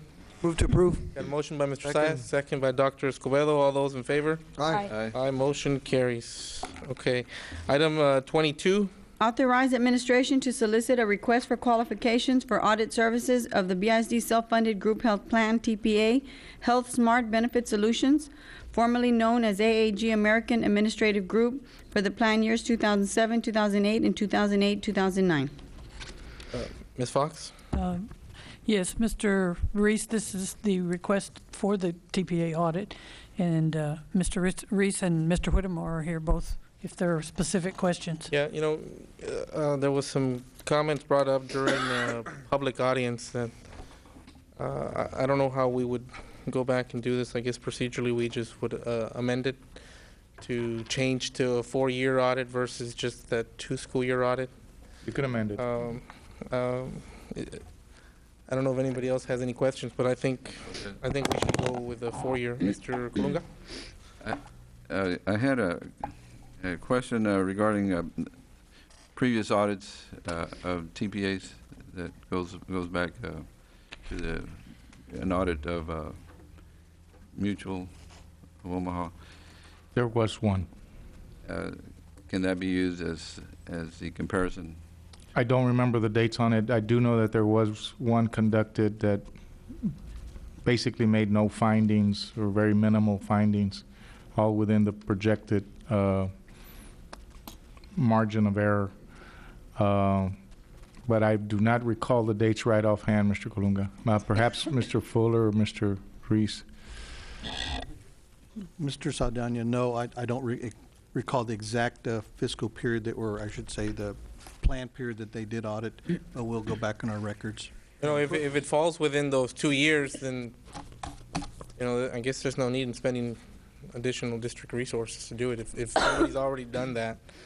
But if it doesn't fall within those 2 years that we're asking, then make sure that they do whatever subsequent years are needed, Mr. Sass.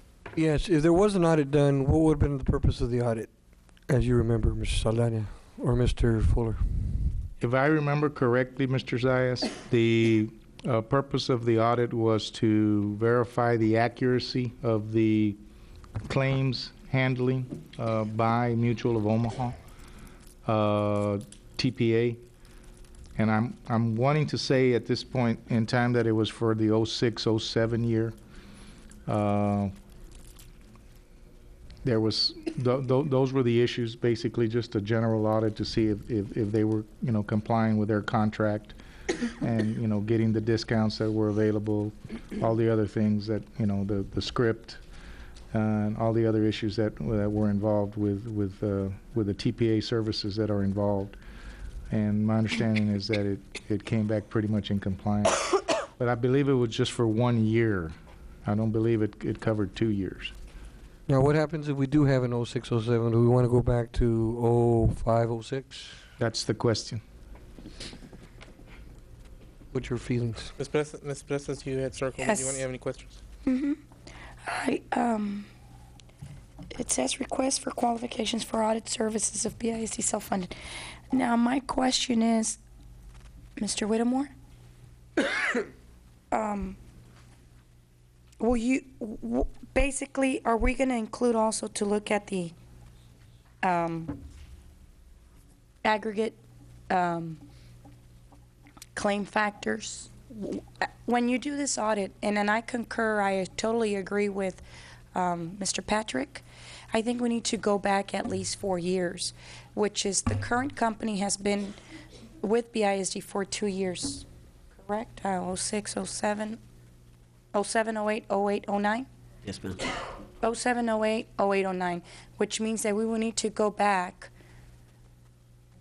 06, 07, and 05, 06 to be able to verify at least 4 years for the difference. Mr. Cortez, members of the board, Ms. Fox, the purpose of this audit, again, is regarding the issues as related to presentations made by both insurance consultant and the prior TPA, is to clarify those issues. As far as I'm aware, there were no issues with the prior TPA itself. I know there's questions regarding certain discounts with the PPO, but not with the specific TPA. Mr. Whittemore? Yeah, that's correct. When I made that suggestion, yes, sir, my intent when I made it was to conduct an audit on the memorandum that we received from Mr. Looney. Yes, sir. And have that audit basically dissect that information to verify it, if it's factual or if it's factually inaccurate.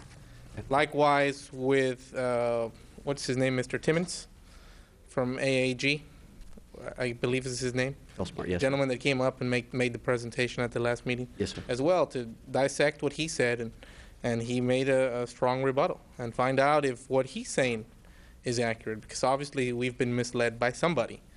And so, as far as I'm concerned, that's what the purpose of the audit should be. Obviously, now we want to expand on that a bit, but making that the primary focus on what we're doing. And if they want to go back and verify that discounts were available 2 years prior, or this past 2 years, or the 2 years before that with a different company, you know, we can do that as well. I just want to be certain that when we go out for this audit, we go out specifically for those two items. Those two issues are the ones that we want to know who lied to this board. Right, and that was the intent of this agenda item, sir. One of the problems, the way this agenda item is written, it doesn't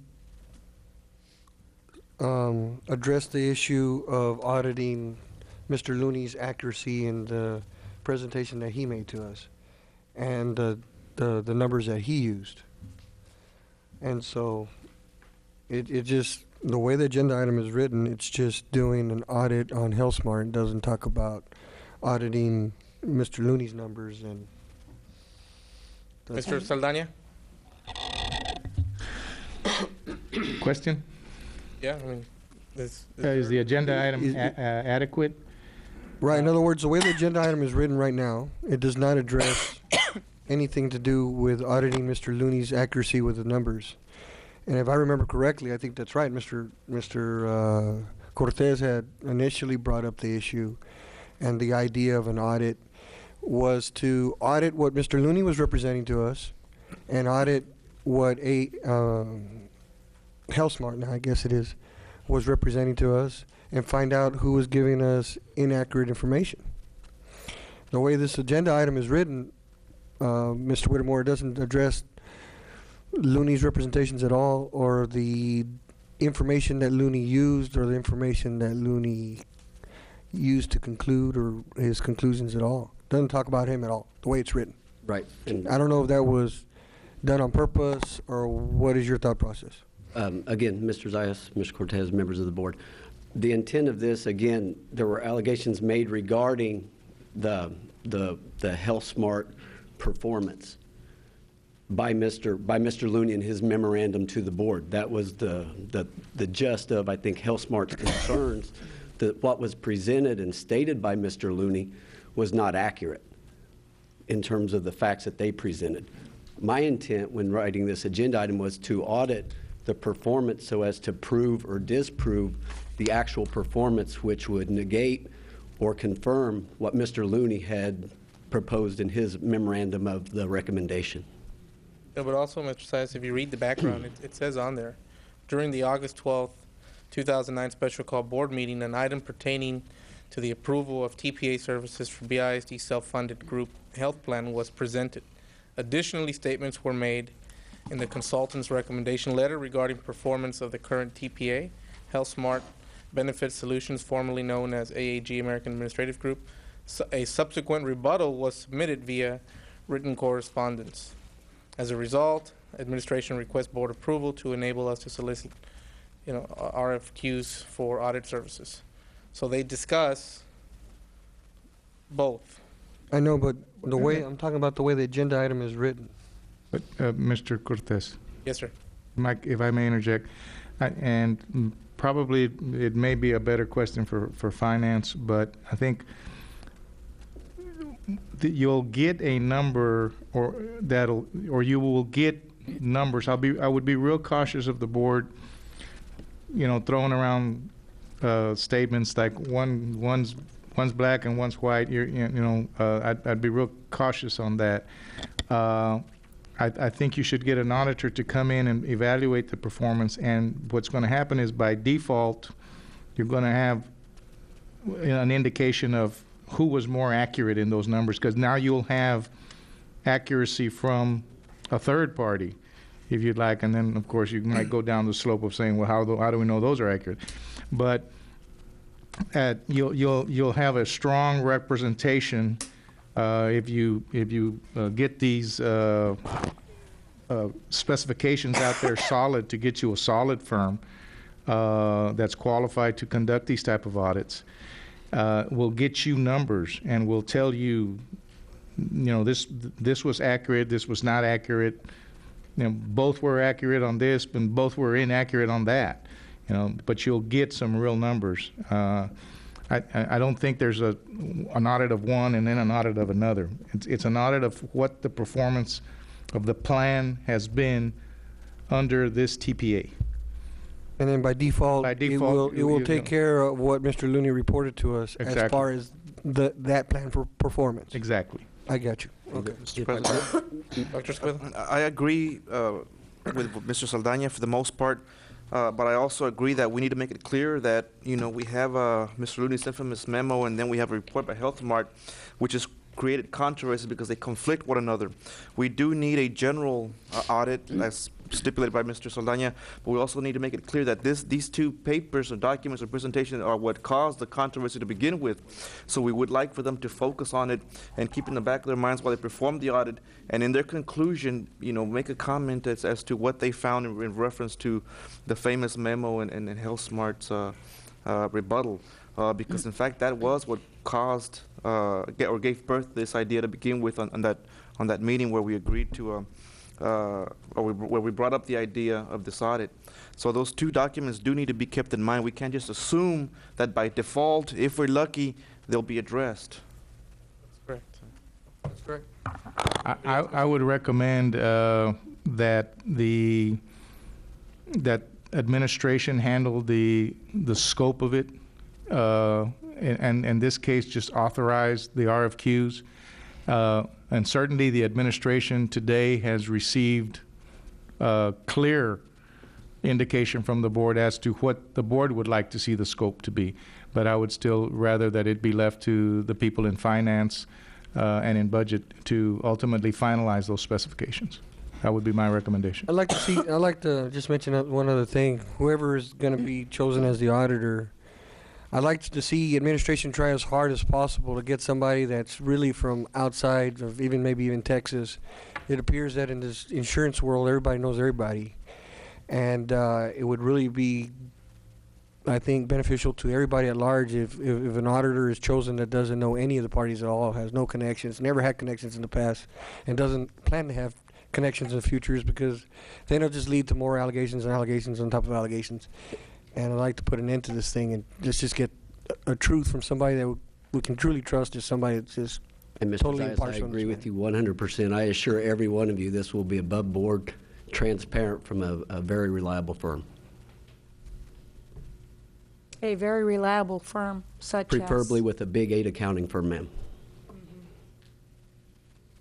That would be my recommendation. And what's it going to cost us? They'll bring that back to us at a later date. It's an RFQ. It would be an RFQ, ma'am, so Which that's... gives them permission to go out. What are you looking more or less? I mean, are you looking at 40, 30, 20, 50? I Your cannot give you experience, what would you say? Again, ma'am, in terms of the experience for something like this, I have none. Anybody else? So what are we going to do with this item? So we're authorizing Approve them to administration go to out go for out for RFQ. RFQs? Move to approve. Which is not going to reflect necessarily the item, but the whole discussion then, because the item is pretty specific. Right? And we have made And it, the number of years, if you'd like. can we add the 4 years, please, to go back into that report? I would like to see where we stand. Yes, you can. That would be, And that's that what would I be your want. motion. That's, I would like to take into consideration, like Mr. Patrick said, you can't just, take into consideration these 2 years. What's your motion? Well, Mr. I Colunga motion has a to motion add on the this, floor or, already. Move to approve. to, RFQ to No. authorize administration to seek the RFQ that, as recommended, to allow the administration to determine the scope. For how many years? To also include 06, 07 school year, 05, 06 school year. As many as the board wants, without duplication? For 4 years? 4 years, I think 4 years would be fine. You at least get, Without duplication, that sounds fair. If we've already done an audit on 1 year, there's no need to include that. But the problem that I see is that we have a different auditor that might do things totally different, and that audit may not be may not have the same validity because it's done in a totally different manner. I mean, that's my concern. I agree we don't need to redo what we've done, but we have an audit that we did and nobody really knows exactly when nor what it entailed. So that tells me that it wasn't taken that seriously. You wouldn't even know when we performed it or what were the specifics. Doc, when you say a different manner, what do you mean? I mean, yeah, we're specifically, you and I are specifically referencing a memorandum and a rebuttal from a man that stood here at the last meeting, which has nothing to do with what happened in 05, 06 or in 06, 07.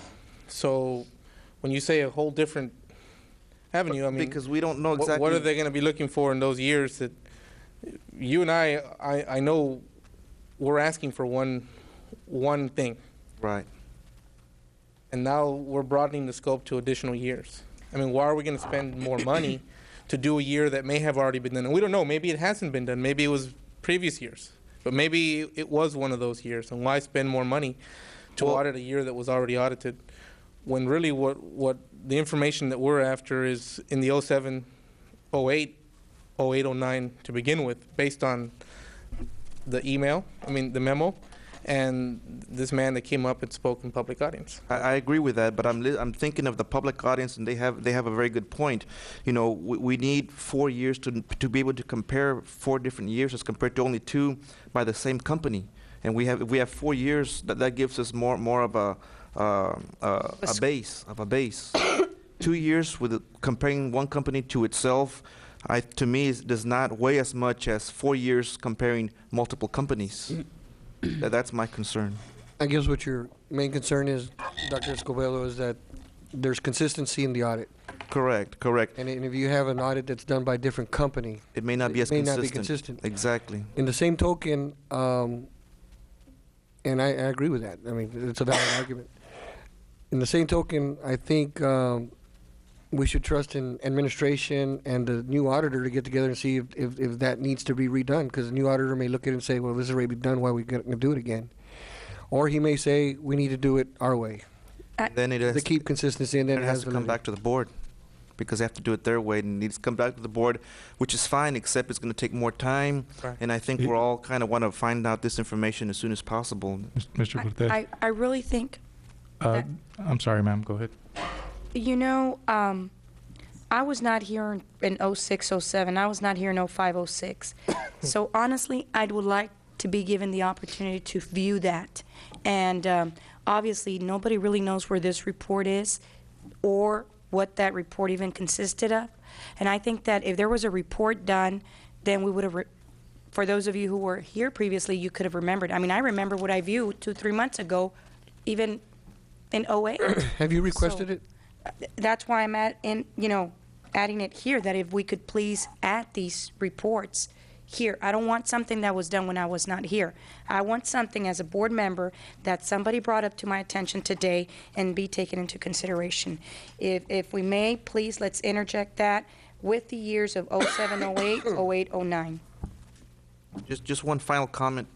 If we do this audit, a performance audit for a 2-year period, I think it's going to be a great audit. If we do it for 4, I think it's going to be an incredibly good audit. And I think if we're going to do it, we might as well do it as best we can now. I'm not saying a 2-year audit is not going to be effective. Mr. We Cortez. still have a motion on the floor. So let's clarify your motion. What is your motion? Hold on.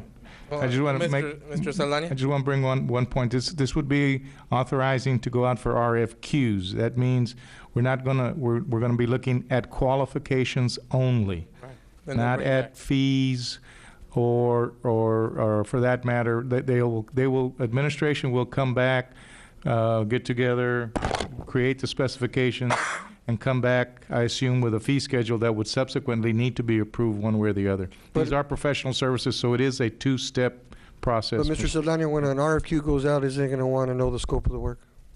They're going to want to reasonably know what the scope of the work is. And that's why we're trying to define the scope of the work right now. Right, yeah. And that's why the 2 or the 4 is important. Right, okay. Mr. Colunga?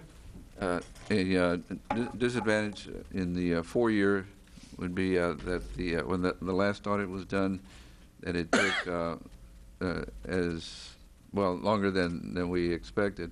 We were trying to get the results in a hurry, and we were not able to have a good, quick turnaround time on the numbers because of the verification of the data, the claims, the audit procedures that involve all of the claims for accuracy.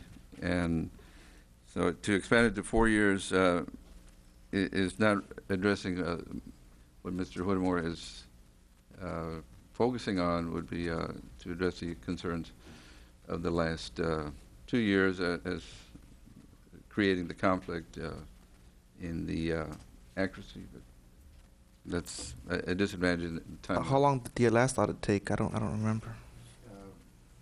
From what I recall, it was about 4 months. So it takes 6. I think it's worth the wait. Mr. Cortez, I really want to see 2 more years. I really do, and I just think we need to do that. I think it's very unfair if I don't get to see prior years versus the current 2 years. That'll give me a good view of the actual numbers and what we're going to really be paying for. I mean, I'm really concerned about it, and it's just not any contract we're awarding. So please, if we can add that into the scope of work for the RFPs. I think procedurally, Ms. Perez says you're going to have to talk to Joe about amending his motion, because I think his motion, that he made the motion first, was just the 2 years, right? Scope being 2 years? If we don't want that, we can vote it down and then have Then another it's motion definitely made make it where we include the 4 years. So, however. Okay, we've got a motion on the floor. Do I have a second? Okay, motion dies for lack of a second. Do I have a new motion? I motion to add a 2-year on the scope of work for the RFQs.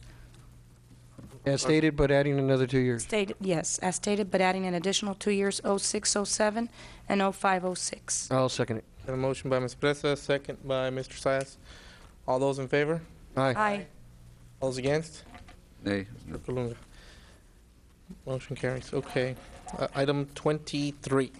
Recommend approval of resolution number 15-09/10 relating to establishing the Brownsville Independent School District intention to reimburse itself for the prior lawful expenditure of funds relating of constructing and equipping school district buildings from the proceeds of obligations to be issued by the Brownsville Independent School District Public Facility Corporation for authorized purposes, authorizing other matters incident and related thereto, and providing an effective date. Okay, Ms. Presa had circled it, but she already got her. Motion approved. Excuse me, I need to make a comment. Okay. You got a motion, you have a comment. Okay, go for it. Shoot. All right. We need to change a couple words on the recommendation. The background is correct, but the actual. 23? 23. We didn't circle the other ones. They've already been approved. Okay, but 23, 24, 25, and 26, the words on the actual agenda itself, instead of having school district building, need to be elementary school. That's Okay. the only change of the recommendation. I'll make a note for the minutes. Okay, well, Mike, we already approved 24, 25, and 26 in consent. I think we have to reconsider it. So, Anybody can bring it back. It went by consent. So anybody can make a motion to bring those back. Okay, I'll make a motion that we approve 23 as with a all of them. with a change made by Mr. Fuller, Elementaries. and as to items 24, 25, 26, that we reconsider those with the same changes that Mr. Fuller just mentioned. Would we have to do those separately? Why don't you do the motion to reconsider 23. first? We'll do number 3 with the changes Let's made do by Mr. 23, Fuller. and then we'll reconsider 24. I make a motion that we approve number 23 with the change by, as recommended by Mr. Fuller. I'll second. Got a motion and a second. All those in favor? Aye. Aye. Motion carries. Okay, With regard to number 24, 25, and 26, I make a motion that we bring back those items for reconsideration, and we approve them with the changed language as recommended by Mr. Fuller. Mr. Lania, can we do that as one? Yes, you can. Do we have to reconsider it and then vote on it? Given that it appears to be, a unanimous matter, I don't think it would be necessary. Okay, As we have long a as motion the by record Mr. is Sias. clear as to what the board's intent is here Got a today. motion by Mr. Sias for 23, I 24, second. 25, and 26. Got a second by Ms. Presas. All those in favor? Aye. Aye. Motion carries. Thank you. Okay, And that moving would be on the to- motion to reconsider and then to approve with the changes as suggested by Mr. Fuller.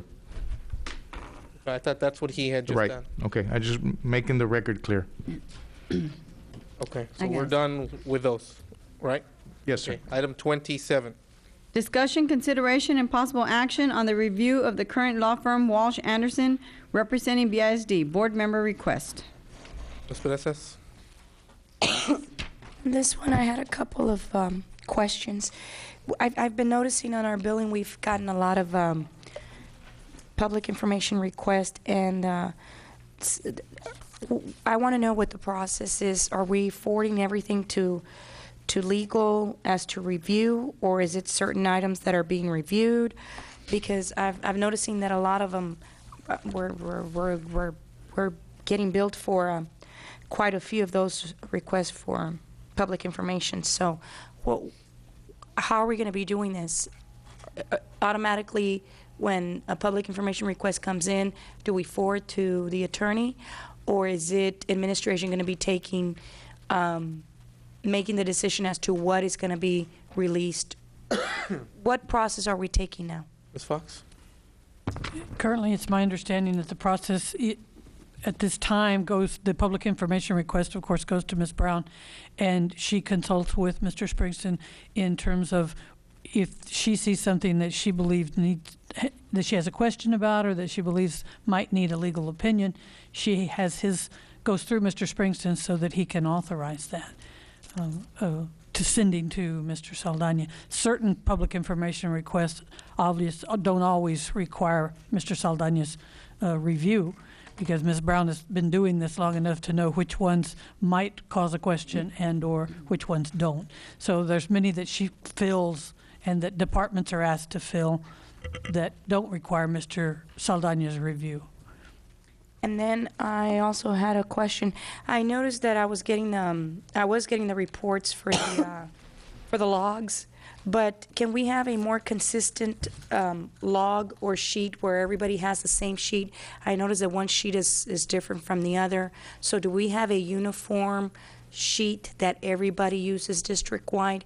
I noticed that Mr. Saldana's is different because, of course, it comes from the law firm. But on the billing, when I'm having to go back and check the law log and our BISD log, because I am having to make sure that they do concur with the billings and the dates and who's doing the talking with the law firm. Because I noticed that some of the logs are a little different. Have we really implemented a log for the district itself? Yes, Mr. Springston sent out a memorandum to all the employees who were dealing with that, the assistant superintendents, AAs, et cetera, and we are all using a standard log form. That it doesn't match perhaps what Mr. Saldana uses might be a different thing. Yeah. But all employees are using one sent out by Ms. Champion and Mr. Springston's office. Okay. And then I also had another question on that, also for the law firm. I noticed that I know that when we get public information request, we seal or we stamp whatever's received. And I noticed that some of these public information requests we have not even acknowledged as received or mailed out, because I know that when we receive, we stamp, and when we mail out, I guess they do a little check and the date once they mail out the public information request. And I've noticed that some of them don't have that. And it kind of, I was bothered because some of them have asked for information as to, one of them needed to know what were the fees, or they needed to know what was the last time we went for RFPs or RFQs for law firms to provide services. I know I have it here, but I have such a big stack, and right now I know everybody's tired, but I'm going to send it to administration because I did run into some that they're just not being responded to. Ms. Brown, could you explain the process when you receive a public information request and how that's handled through your office? Yes, Mr. Cortez, Ms. Fox, members of the board. When a public information request is placed, we do stamp it in. We distribute a copy to the person who's placed the request, and when we distribute copies, keep in mind the Public Information Office is a clearinghouse. The information doesn't necessarily reside in our office, and requests are all different. We receive quite a few in a month's time, and one request may go to several different administrators to be filled. Some of those administrators, on occasion, we are not always involved in the contacting of the attorney. Sometimes an administrator will receive a request, and they'll work through administration to see about contacting the attorney. But I'm confused a little bit. I'm not quite sure what Ms. Garcia is referring to. I review these, sure. And but what what caught my attention as I was reviewing them, some of them, either they request for something, and yes, you receive them, and then you put there when they either pick them up or when you give them out. Mm-hmm. And I was concerned because some of these. Ms. Perezas, public information requests is not part of what your agenda request is. No, well, with the legal billing, yes, that's a whole separate issue from what Ms. Brown does in her office. And I understand, but the reason why I'm asking it's because I go back to, and I'm trying to get there. I would like to see a log, because what I've noticed lately, I go back to the fees, to the billing. I've noticed that there's a lot of these PI requests that are being reviewed by the law firm, and I would like to see something where maybe what you can do is indicate there, or maybe the law firm can indicate their public information request. All it shows is I guess, a case number. It doesn't even show the public information request number at the right-hand corner. So how can I refer to the public information request that was coming in? If it's regarding personnel records, is it regarding a legal matter that we have? And that's what I'm trying to make clear. How is it that you're handling? And that's why I've reviewed all the public information requests that I requested a while back, and I'm getting ready to ask for the next, what has come through. Because as I'm reviewing the billings for the attorneys, there's quite a few public information requests. And it's bothered me because some of them I've gotten billed, Mr. Saldaña, anywhere between $600 to $1,200, and it's kind of, it's escalating there, and some of them we keep going back and forth. So I am concerned, and that was part of my agenda item. So I wanted to bring that with you, and I wanted to share it with the board, because I think I've seen it more now. I don't know why. Could somebody answer me why? Is it just... Why is there more? Are you asking? They have the right to request information. Sometimes these things need to be reviewed by legal, and unfortunately, if people walk in and ask for something, Ms. Brown or administration or whatever department's being requested this information of them, sometimes they have to get advice from legal counsel. Yeah, but everything is I've even noticed how it's been going to the Attorney General's office. So, I think we're being a little unjust here with our monies here. We're having to pay, all these fees, and we go back to, again, we're spending tax dollars, I guess, in a way that we feel that it's necessary, or that's why I'm bringing up to this board, because I think we need to have a balance here. So that's why I'm asking Walsh Anderson in response, as best as I, and you're bringing up legitimate issues, Ms. Garcia. The Public Information Office and I work hand in hand in a lot of these requests. Not all of them, less than half of them, I would perceive. However, it's a balancing act that sometimes we have to protect the rights of employees and their rights of privacy. We have to protect the rights of students and their privacy under the FERPA Federal Act, Family Educational Privacy Rights Act. And the thing about the way the law is structured right now is that we just cannot unilaterally deny that. Even if we know that we're going to get a favorable ruling, we do not have the power under the government code to just say, no, you can't get these employees' records, or you can't get these students' records, or you can't get these medical records from the health plan that you want because they're protected under HIPAA.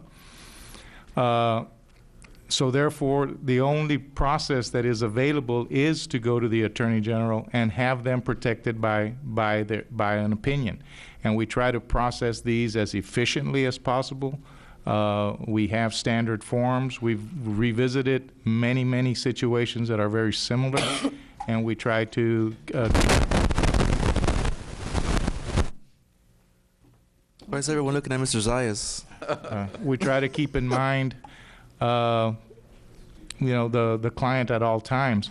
But I'm sure it would be great if we could just say, no, we can't turn over employee-wise records and leave it at that. But we can't do that.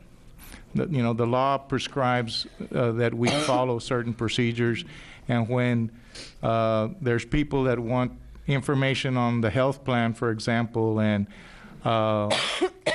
information about certain records regarding procedures that have been done and stuff like that. Those are all protected under HIPAA. And we have no choice. I mean, we have to balance these privacy rights with the district's ongoing goal to be transparent and to conduct the business of government and governance of this school district in as public and a transparent fashion as possible. And I agree with you, but you see, another thing that I'm bringing up here is that we need to kind of, I guess, we protect certain employees, certain individuals' files, and certain individuals' files we don't. Why is that? Can you answer me that?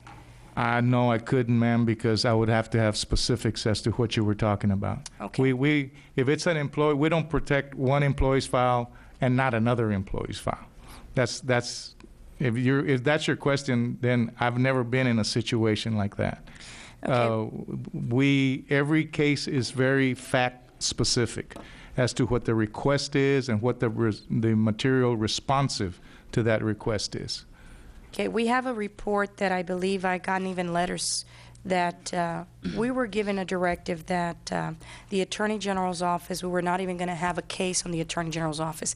And that's part of the fees that we've been, it's been a reoccurring expense. And that file, that employee, apparently we had to send the letter or the notice to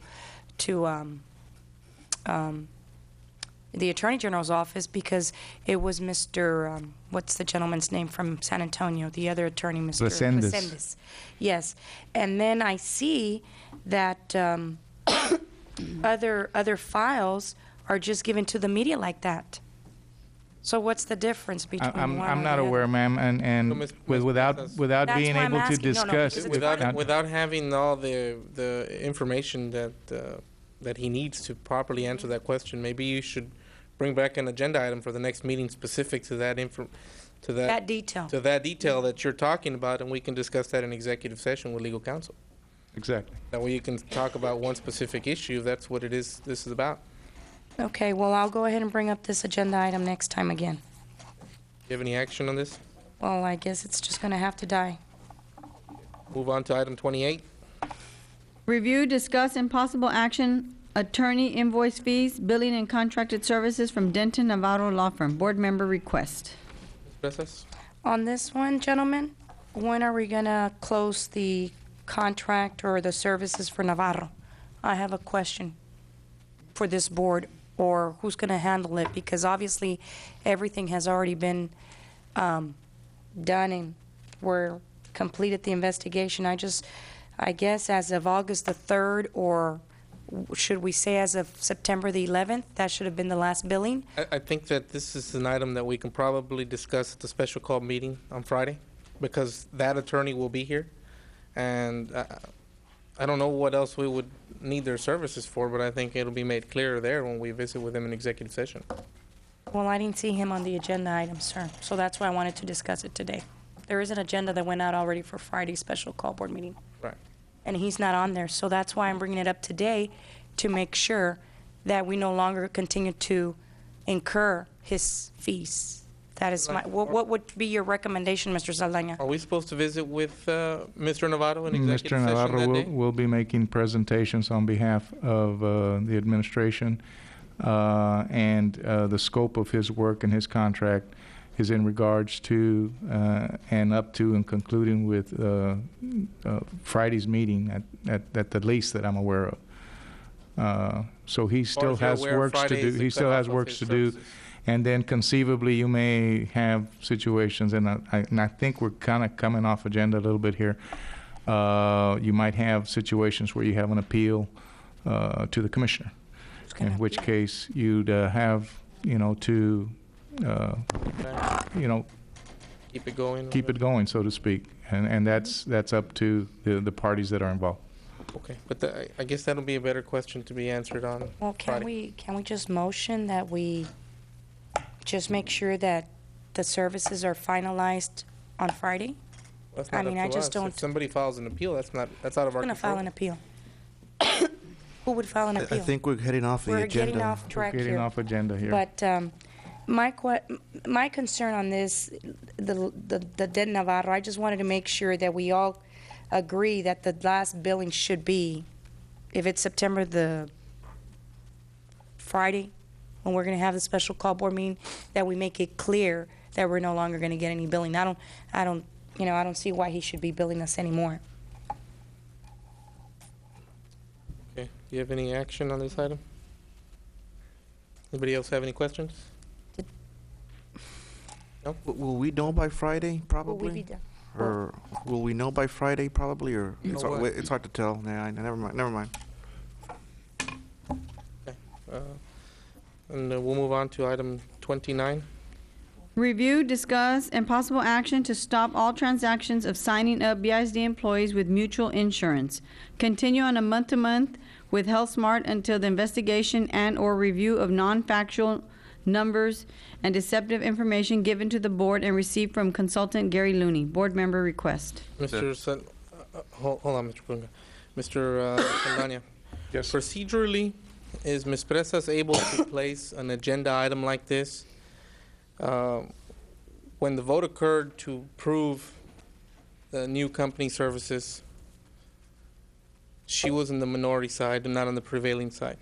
It's my understanding through Robert's Rules of Orders that in order to bring back an item to rescind, you had to have been on the prevailing side of the vote That's correct. to bring it back. That's correct.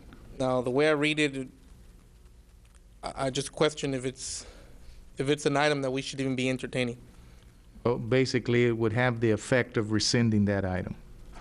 And therefore, you would have a procedural issue in that you'd have competing agenda items, one effectively rescinding one that has been passed and whether she would have the ability to bring it back or not. And the answer to that is no. I don't think so. Okay. Mr. Hold on, this is Ms. Perez's item. You kind of clear on what council's... Mr. Cortez, you don't need to reiterate. I understand, and I was writing down what he was saying. Thank you very much, sir. So, no, you have anybody else have any comments? Yes. I think this... Just real quick. Go ahead. Mr. Saldana, procedurally, when you have an issue like that, that is effectively trying to rescind something that's previously been passed, what do? We just not consider the item, we move on, what do we do? Well, you could, procedurally, there's a variety of things that you could do here. Somebody could make a motion and a second to not consider it, to consider it as she has it written. But I would preferably recommend that if you're going to do anything, it's to whether you want to consider her item or not, or whether you think that it's out of order, and then if you believe that that's what it is, move that it's out of order, and then that's it. Kill it. Or see if she wants to pull it. Or exactly, whether there might not be any motion. Or simply just no action, make it simple. No matter how we look at it, let's be honest, it's not gonna work. So, although I was told that board members can do anything, a few minutes ago I was told, board members can do anything, so I said the board, ma'am. well, the board, or the board as a whole, however you want to look at it, but Difference. it's not gonna work. Let's not kid ourselves. So, you know what, I put it on record. It's there. It's okay. I at least got the RFPs. We're looking into that audit, and let's just, I know that I had looked into this, I had already done my research, and I had spoken to TEA, and they said there's no problem if you were to recall that item back, but, why kid ourselves? Let's not waste time. Let's move on to the next item. Item 31. Discussion, consideration, and possible action on district's lead auditors concern of invoices paid by special services with no documentation to account for services rendered. Board member request. Size? Yeah, the reason I brought this, Margarita Flores in the room? no, she's not here. She said she would not be here today. But regardless, we as a board have this information. When Margarita Flores did an audit of special services, one of her concerns that she brought up were there was numerous invoices where there was no backup for the actual services that were provided, merely just an invoice. And she said many times you couldn't even tell if there was even actually work done, that there was just an invoice sent because there was nothing to back up and there was nothing to substantiate that the work was done. And I think if this is true, I think we need to look into it a little bit further. I think we got a fiduciary duty to this district that if there's possible wrongdoing, I'm not saying that there is, but if there is possible wrongdoing by some companies out there that were getting paid by the district, sending invoices without doing any work, I think it's something that we need to look into. So, Mr. Saldana, if we wanted to do, what would that be? Would it be an audit that we'd be looking at to look into something like that, a forensic? Ms. Margarita Gonzalez told me that she recommended a forensic audit. She do that? And she does not do it. She says she does not do it. I would follow her recommendations on this matter. It's legally, it's what the board wishes to do. What's the board's wishes? You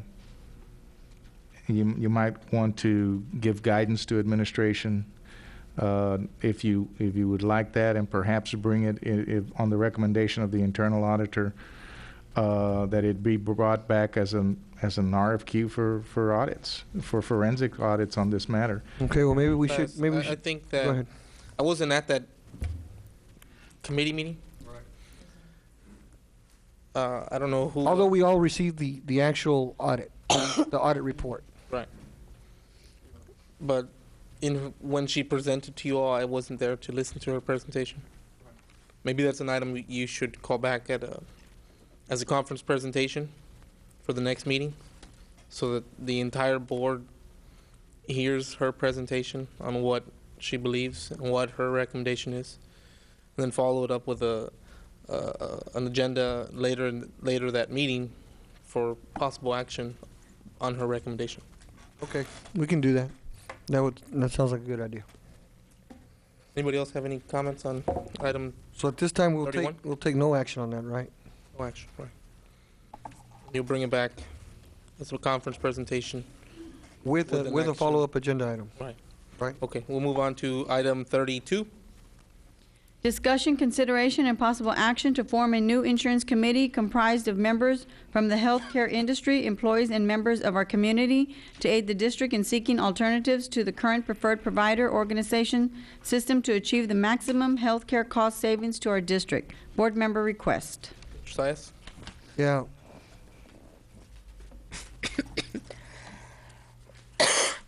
One of the way our current health insurance system works is that the district has a plan. With the district plan, the plan talks about all the benefits that the employees are entitled to under the plan, all the health care benefits they're entitled to under the plan.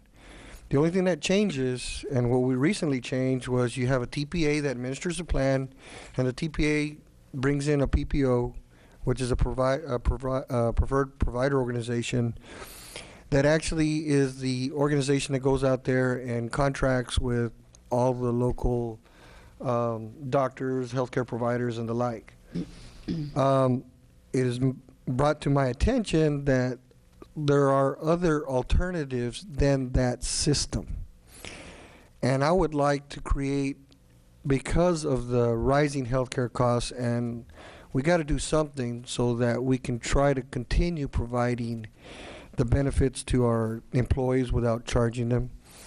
But we got to do something because it has drastically risen to a ridiculous amount.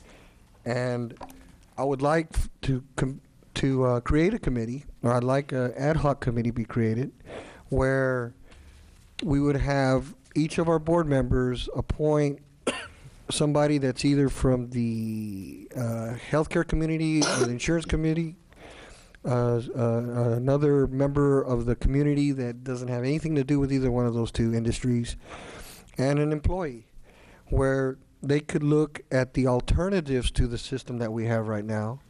And just to give you an example, there are some jurisdictions, some districts that actually, the actual district goes out there and contracts directly with the with the healthcare providers and just totally gets rid of the whole PPO. There is no PPO. And if that's something that has been beneficial, I'd like there to be a committee to look into alternatives and people to think outside of the box in our current system, because the way our current system's looking right now, it doesn't look like something that us as a district can sustain providing free to the, as a benefit to the employees. Dr. Escobedo? Thank you, Mr. President. I completely agree with Mr. Zayas.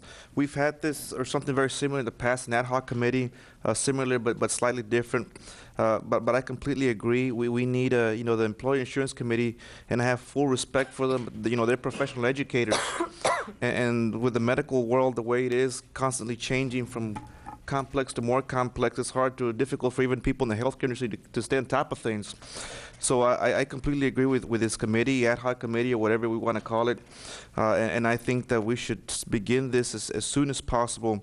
And I know that I don't have to say this to us because we're all professionals, but we need to be very careful as to who we appoint. Don't appoint somebody just because they're our friends, even though we're all guilty of that. But really think of the resume.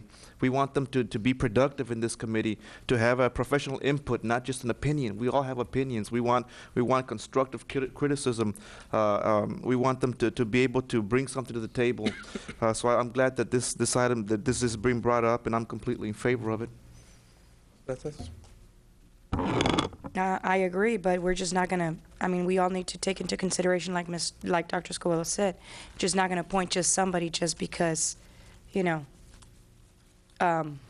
take sides. You're going to appoint somebody that's really going to look into it in detail, and it's going to be professional about it and take it seriously, because this is costing taxpayers a lot of money, and then eventually if we don't make the right move, then it's going to be costing our employees, and we really can't afford that. Employees can't afford to be paying more out of their pocket.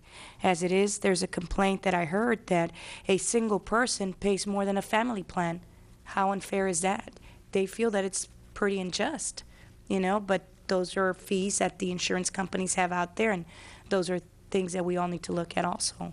So I agree, and my question is how many people are going to be at this ad hoc committee, and how many people are we going to be appointing, an employee, an outsider, or who else? How many people are we going to have to appoint? I was just thinking, and I'm just thinking out loud, I'm in for suggestions from the rest of you guys, but my thought process was just we each get 3 people to appoint. One person would be somebody from either the insurance. Each board member gets 3. Right. Listen. Yes. Each board member get to appoint somebody that's either from the healthcare industry or the insurance industry. One of the two. A person from the community that has nothing to do with either one of those industries, and a third person that be an employee, because I think the employees need to have a say, so they're in this game. That's going to affect them the most.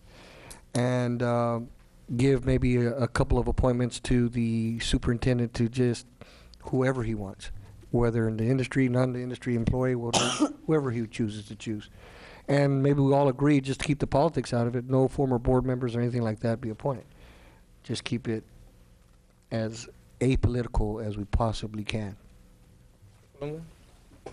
The charge of this committee would be to seek alternatives to the current system that we have.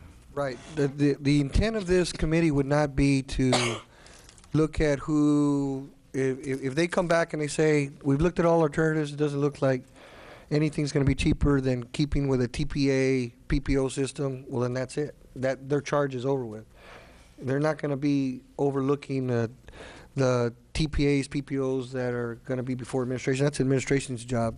And to come to us with a recommendation. That wasn't the intent, was to take administration's duties away. The intent was to go out there and look for alternatives to the current system. Dr. Escobedo? And just to add to the seriousness of this committee, I think they should be structured very similarly as a bond oversight committee. I'm sorry that some of these people that are voted out were some of my appointees, but I think it's the right thing to do, because if they're not serving, well then, what good are they? So we need to add seriousness to this committee and have them have their own bylaws and so on and so forth, because I think this is a very serious matter. Plus it adds transparency to what we do here at the district.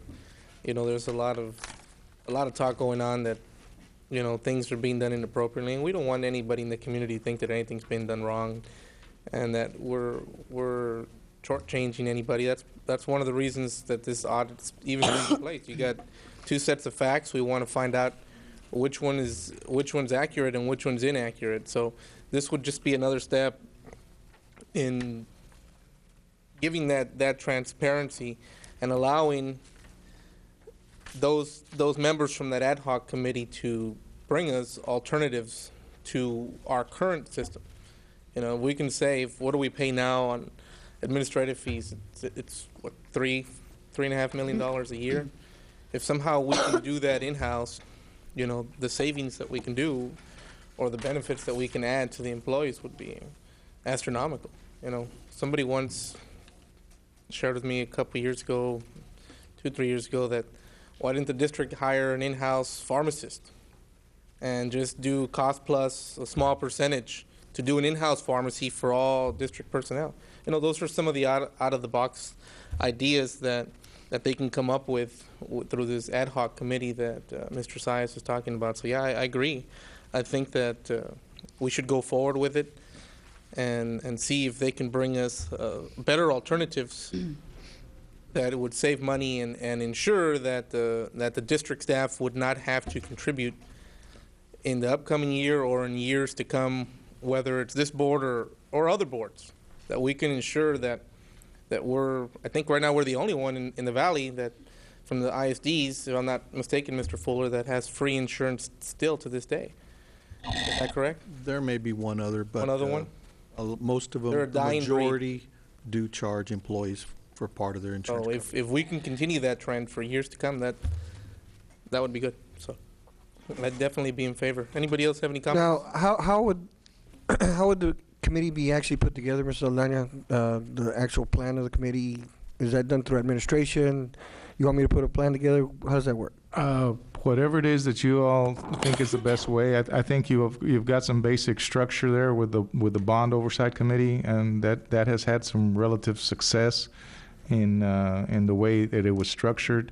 I think in that case, administration brought a game plan back, and perhaps at the next meeting or subsequent meetings, the agenda can bring a format and say, recommend that the following format be utilized to form the ad hoc committee with the following goals, and then from there move on from that. I think administration's gotten a pretty good idea of what your thoughts are and perhaps what the board is. Maybe they can receive more information along those lines and come back with something that they feel is going to be responsive to what the board wants in terms of the formation and of the committee and its membership and how it's going to function.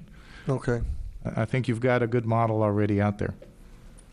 Okay. Anybody else? Just a couple thoughts, to close this. I know that there's a lot of details involved, but two things that come to mind is, first of all, their function needs to be very clearly defined. When I first got elected, and for many years, I was under the impression that the purpose of the Employee Insurance Committee was to disseminate information to their campuses. Yet really they make recommendations and play other roles. We need to specify what their function is, and we also need to recommend that in their bylaws they do include a voting quorum, so that if they do make a recommendation, we know that there was a vote taken, an official vote taken by that committee, and that there was at least a voting quorum, and not one member 10 or 90% or all of them, just to again to add seriousness and validity to this committee. Anybody else? So I guess there's no action item. I guess it's more administration. Well, you can make an item to move to have administration come back with a recommendation. Okay, move to. Don't we need to? I mean, if his item's asking to vote to create a new committee, shouldn't he vote that we create this committee and then you guys bring us back a plan? Mm-hmm. Or no? Yeah, you can either, if you want to go ahead and create it now, you can do it, and it's subject to the recommendations of and formatting by administration in terms of its membership and charge that it will be given, formation and number of appointees by the board. I mean, it doesn't matter. I mean, it's still going to be a two-step process. I understand. The reason I say that, though, Mr. Saldana, is because, I mean, Mr. Rosales, is what Dr. Escobedo is saying is correct. This needs to happen now.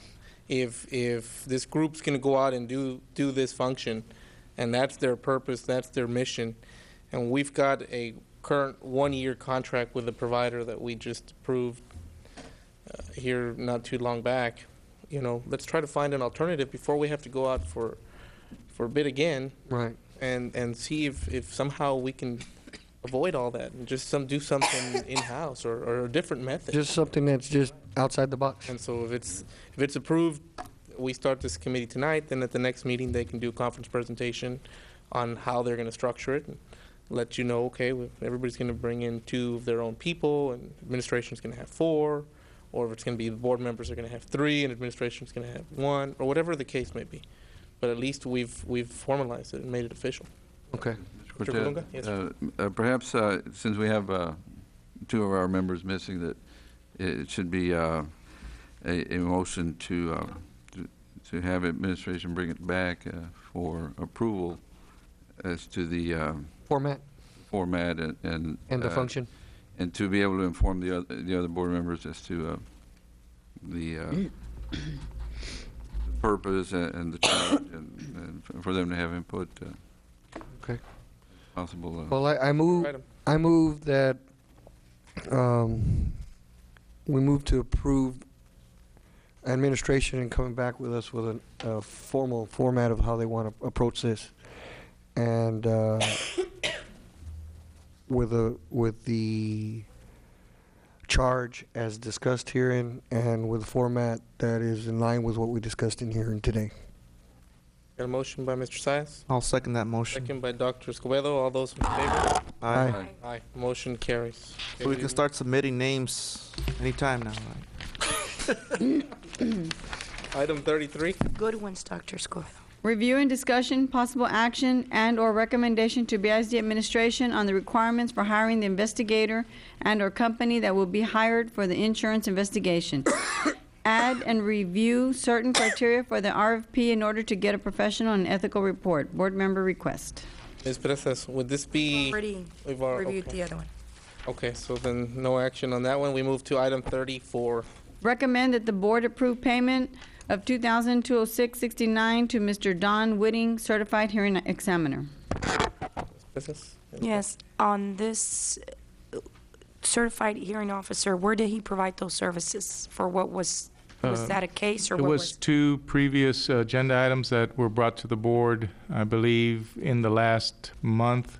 He actually conducted a very brief hearing in which an employee appealed the termination of the contract, and we actually had to present a case in chief.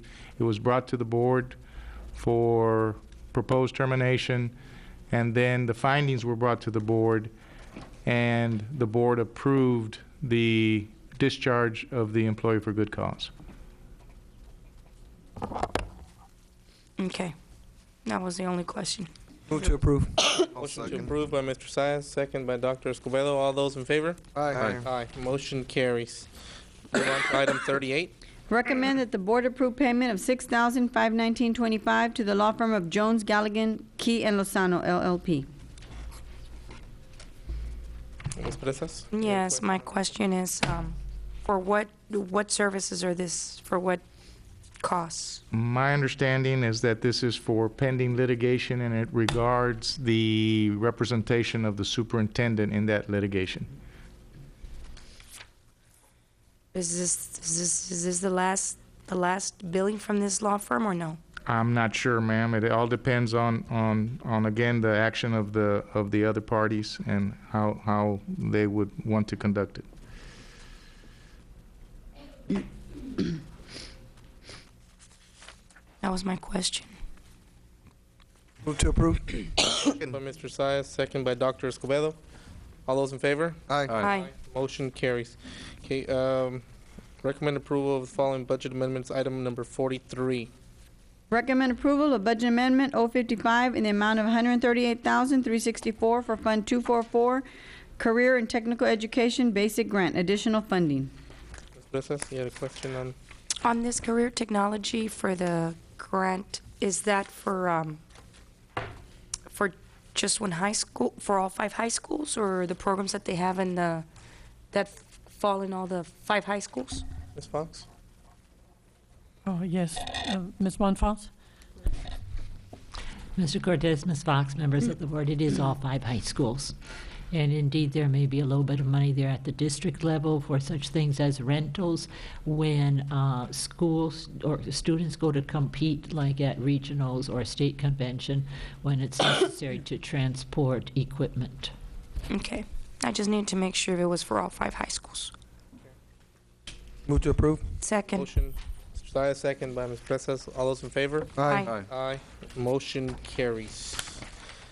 Recommend approval of the following contract agreements, item number 46. Recommend to renew the support for student accounting system with the Penimation Software Support Agreement in the amount of $120,933.73 from local maintenance funds for the 2009-2010 school year.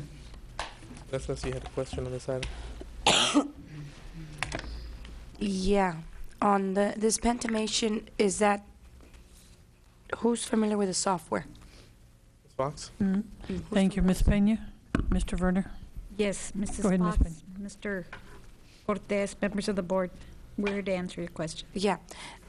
Has this Pentimation software been working well for the student accounting, or are we having any problems? Because I know that we're having problems with some of the, like the time clocks or the software that was for payroll.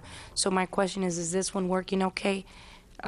This amount will cover a school year, a fiscal school year services, or the license itself, or what? Ms. Fox, board members, this software is covered by a support agreement. This support agreement covers us through June 30th of next year. And as far as I'm concerned, we haven't had any problems with Penimation. The district originally purchased that software in 1994, and we've been using it ever since. So this is for a fiscal school year, then, the fee? Yes. For the software to use that we use that software? This is the technical support for that software. Okay, all right. Mrs. Presas, it does attendance, it does discipline record, our student records, our alphas. It helps with all student reporting. Okay, all right, motion? Got a motion by Ms. Bressas? Second. Second by Mr. Zayas. All those in favor say aye. Aye. Aye. Motion carries. Item 47. Recommend approval to enter into contractual agreement with the Brownsville Housing Authority in the amount not to exceed $50,000 from 21st Century Grant Funds for the 2009-2010 school year. Services to be rendered subject to the district needs and funding. Mr. Zayas, you had a question on this? Yeah, I just wanted to have a better understanding of what this is about. Fox? Thank you. Yes, we do have, there are learning centers, family learning centers at the different housing projects throughout the city. Ms. Monfils has some specific information. Mr. Cortez, Ms. Fox, members of the board, this is a grant that we've been awarded, and it's not, this section of it is only for working with the different learning centers at the Brownsville Authority centers, and there's 5 of them. Also, we're getting 21st Century grant money to actually have activities taking place at our high schools that include the feeder schools and the both elementary and middle school that were eligible for the grant. So at these learning centers, they'll be having part-time tutors that will help children after school complete their homework, if there's some other kind of tutoring needed in the areas of math, language, art, science, and social studies. They're located right within the community, so walk-ins at the different centers are the item of the day, so to speak. Any other questions? No. Move to approve. Motion by Mr. Zayas. Second. Second by Ms. Bressas. All those in favor say aye. Aye. Aye. Motion carries. Okay, we now go to closed meeting. As pursuant to the Texas Government Code, Section 551071, 551072, 551074, 551082, and 551084. Good, thank goodness. I'm going to leave this upstairs.